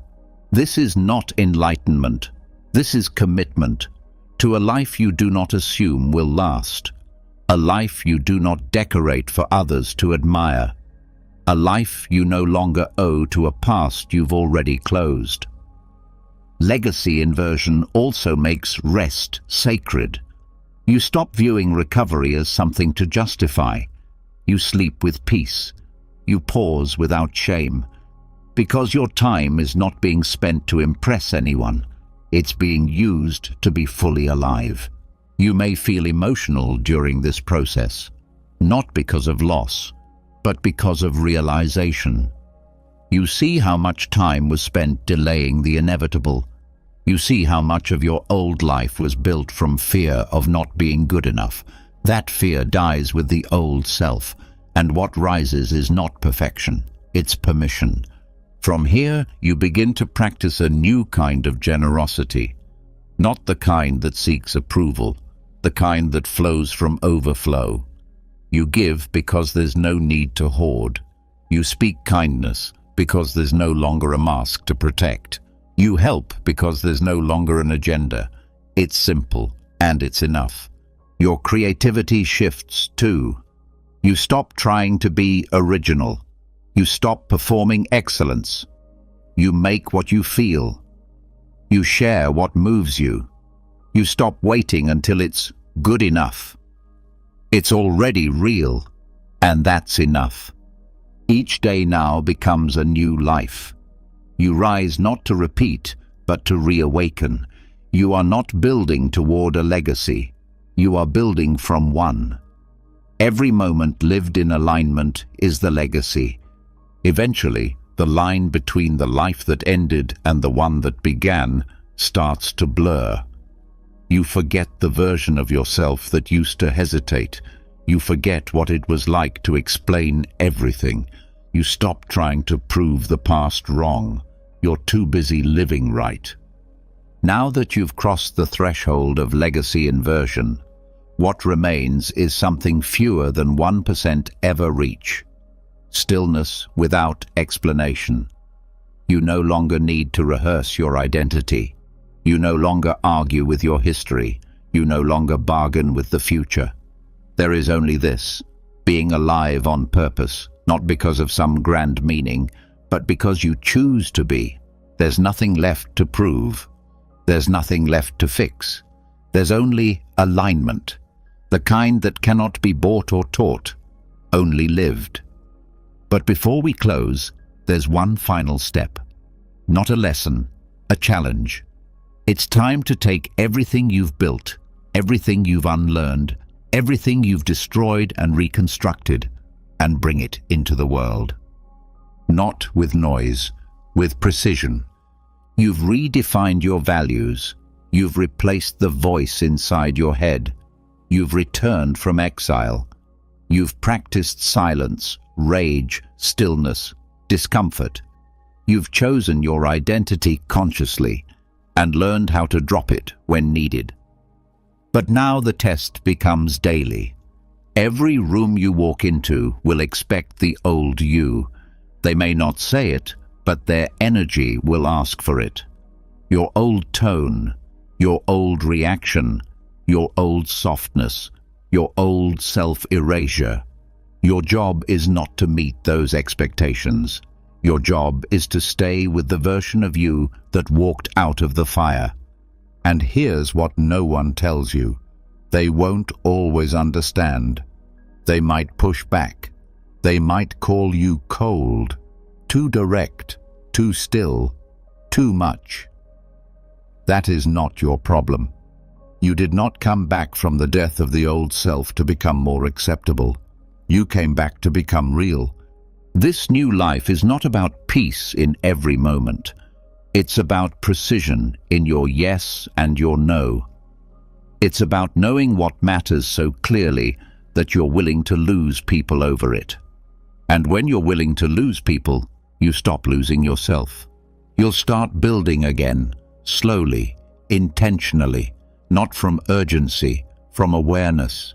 You'll speak less, but everything you say will land deeper. You'll show up softer, but with more power. You'll stop needing to be right and start needing to be honest. And when the old loops return, and they will, you will not panic. You will not spiral. You will recognize them like an echo, and you will respond as the new you, calmly, directly, without apology. Because you've already died once. And this time, you are not wasting a single breath. This is your second life. Live accordingly. Now go. And now, as you step into this second life, you start to understand something even deeper. Rebirth isn't a single moment. It's not the dramatic line in a story or the closing scene in a film. It's a quiet, ongoing decision, made in moments no one else sees. It happens when you choose not to answer a message that pulls you backward, when you speak plainly, even when your voice shakes, when you stand still while your old self begs you to run. It happens when you leave a conversation that used to make you feel small, when you let someone misunderstand you and don't chase their approval, when you wake up and no longer feel the need to earn your place on the planet.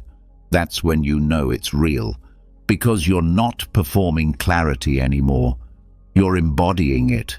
And from here, even success changes. You no longer define it by volume or numbers. You stop chasing metrics that were created to measure people who never lived like you. You redefine success as integrity with action. You measure progress by whether or not you abandon yourself to meet the room. You measure strength by how often you remain present when pressure rises. You start to notice what holds weight and what doesn't. Most of the things that used to take up your mental bandwidth now feel irrelevant. Status, applause, the constant need to be understood. You stop chasing resolution where only repetition lives. You stop trying to fix people who are committed to misunderstanding. You no longer enter debates just to prove that you've evolved. You know who you are. The need to explain fades. And with that, the energy that used to be scattered begins to concentrate. You're sharper in fewer directions. You focus not on quantity, but on clarity. You might do less, but what you do now has weight. You don't multitask your life. You don't dilute your voice. You become a person people feel before you speak. And people will notice. Some won't say it out loud, but they will start treating you differently. They may feel uneasy around the version of you that doesn't flinch, doesn't chase, doesn't justify. They may pull back. They may challenge the change. That's part of the deal. You cannot step into a new life and bring everyone with you. You learn that some connections were tied to the old identity, built on your compliance, your smile, your silence. When those traits fall away, so do those dynamics, and you let them, not from coldness, but from truth. you're no longer here to entertain someone else's story about who you should be. And this honesty begins to transform your inner world too. You become less easily impressed, not because you're bitter, but because your definition of value has changed. You stop confusing noise with depth. You see through the performances you once praised. You begin to seek what is solid, what is quiet, what is true. You become more sensitive to energy, less tolerant of pretense, more hungry for depth, less available for distraction. You stop needing everything to be fast, flashy, or certain. You can sit in stillness longer. You can say, "I don't know," without shame. You can rest without needing to deserve it. And this becomes your new foundation, not built on performance, but on presence. It's here that you begin to feel the weight of time differently. You no longer rush through your day trying to prove something. You no longer waste hours maintaining a version of yourself that doesn't reflect your values. You choose presence over productivity, quality over speed, attention over appearance. You start leaving things unfinished when they don't need to be completed. You walk away from opportunities that don't match your internal compass. You don't cling to potential, you follow alignment. Even when it means saying no to something others would call perfect. And when fear rises, and it will, you speak to it calmly. You don't exile it. You invite it into the room. You say, "I see you, but I'm not giving you the mic." Because you've learned how to live with fear without letting it make your decisions. This kind of living is rare, not because it's inaccessible, but because it requires letting go of everything that made you feel safe before. The old self got rewards. The old self got applause. The old self got comfort. The new self gets peace. But peace is not passive. It's earned. Not through control, but through surrender. Not through certainty, but through trust. And trust takes work. It requires you to live each day like you were given one final shot. To stop delaying the thing you've been waiting to feel ready for. To stop scripting your life to look like a success story. You're not here for the performance anymore. You're here for the truth. So you keep walking, one decision at a time, no longer ruled by fear, no longer hijacked by ego, no longer tethered to the past. Not perfectly, but clearly, and that clarity is enough. From here, there's nothing left to become, only something to be, and you already are. You've just walked through 4 hours of internal demolition, not surface change, not motivational fluff, but a complete breakdown and rebuild of the self, guided by 24 brutal, freeing, and necessary steps. You didn't just level up. You buried the version of you that was built from fear, approval, delay, and false duty. You unlearned. You rewired.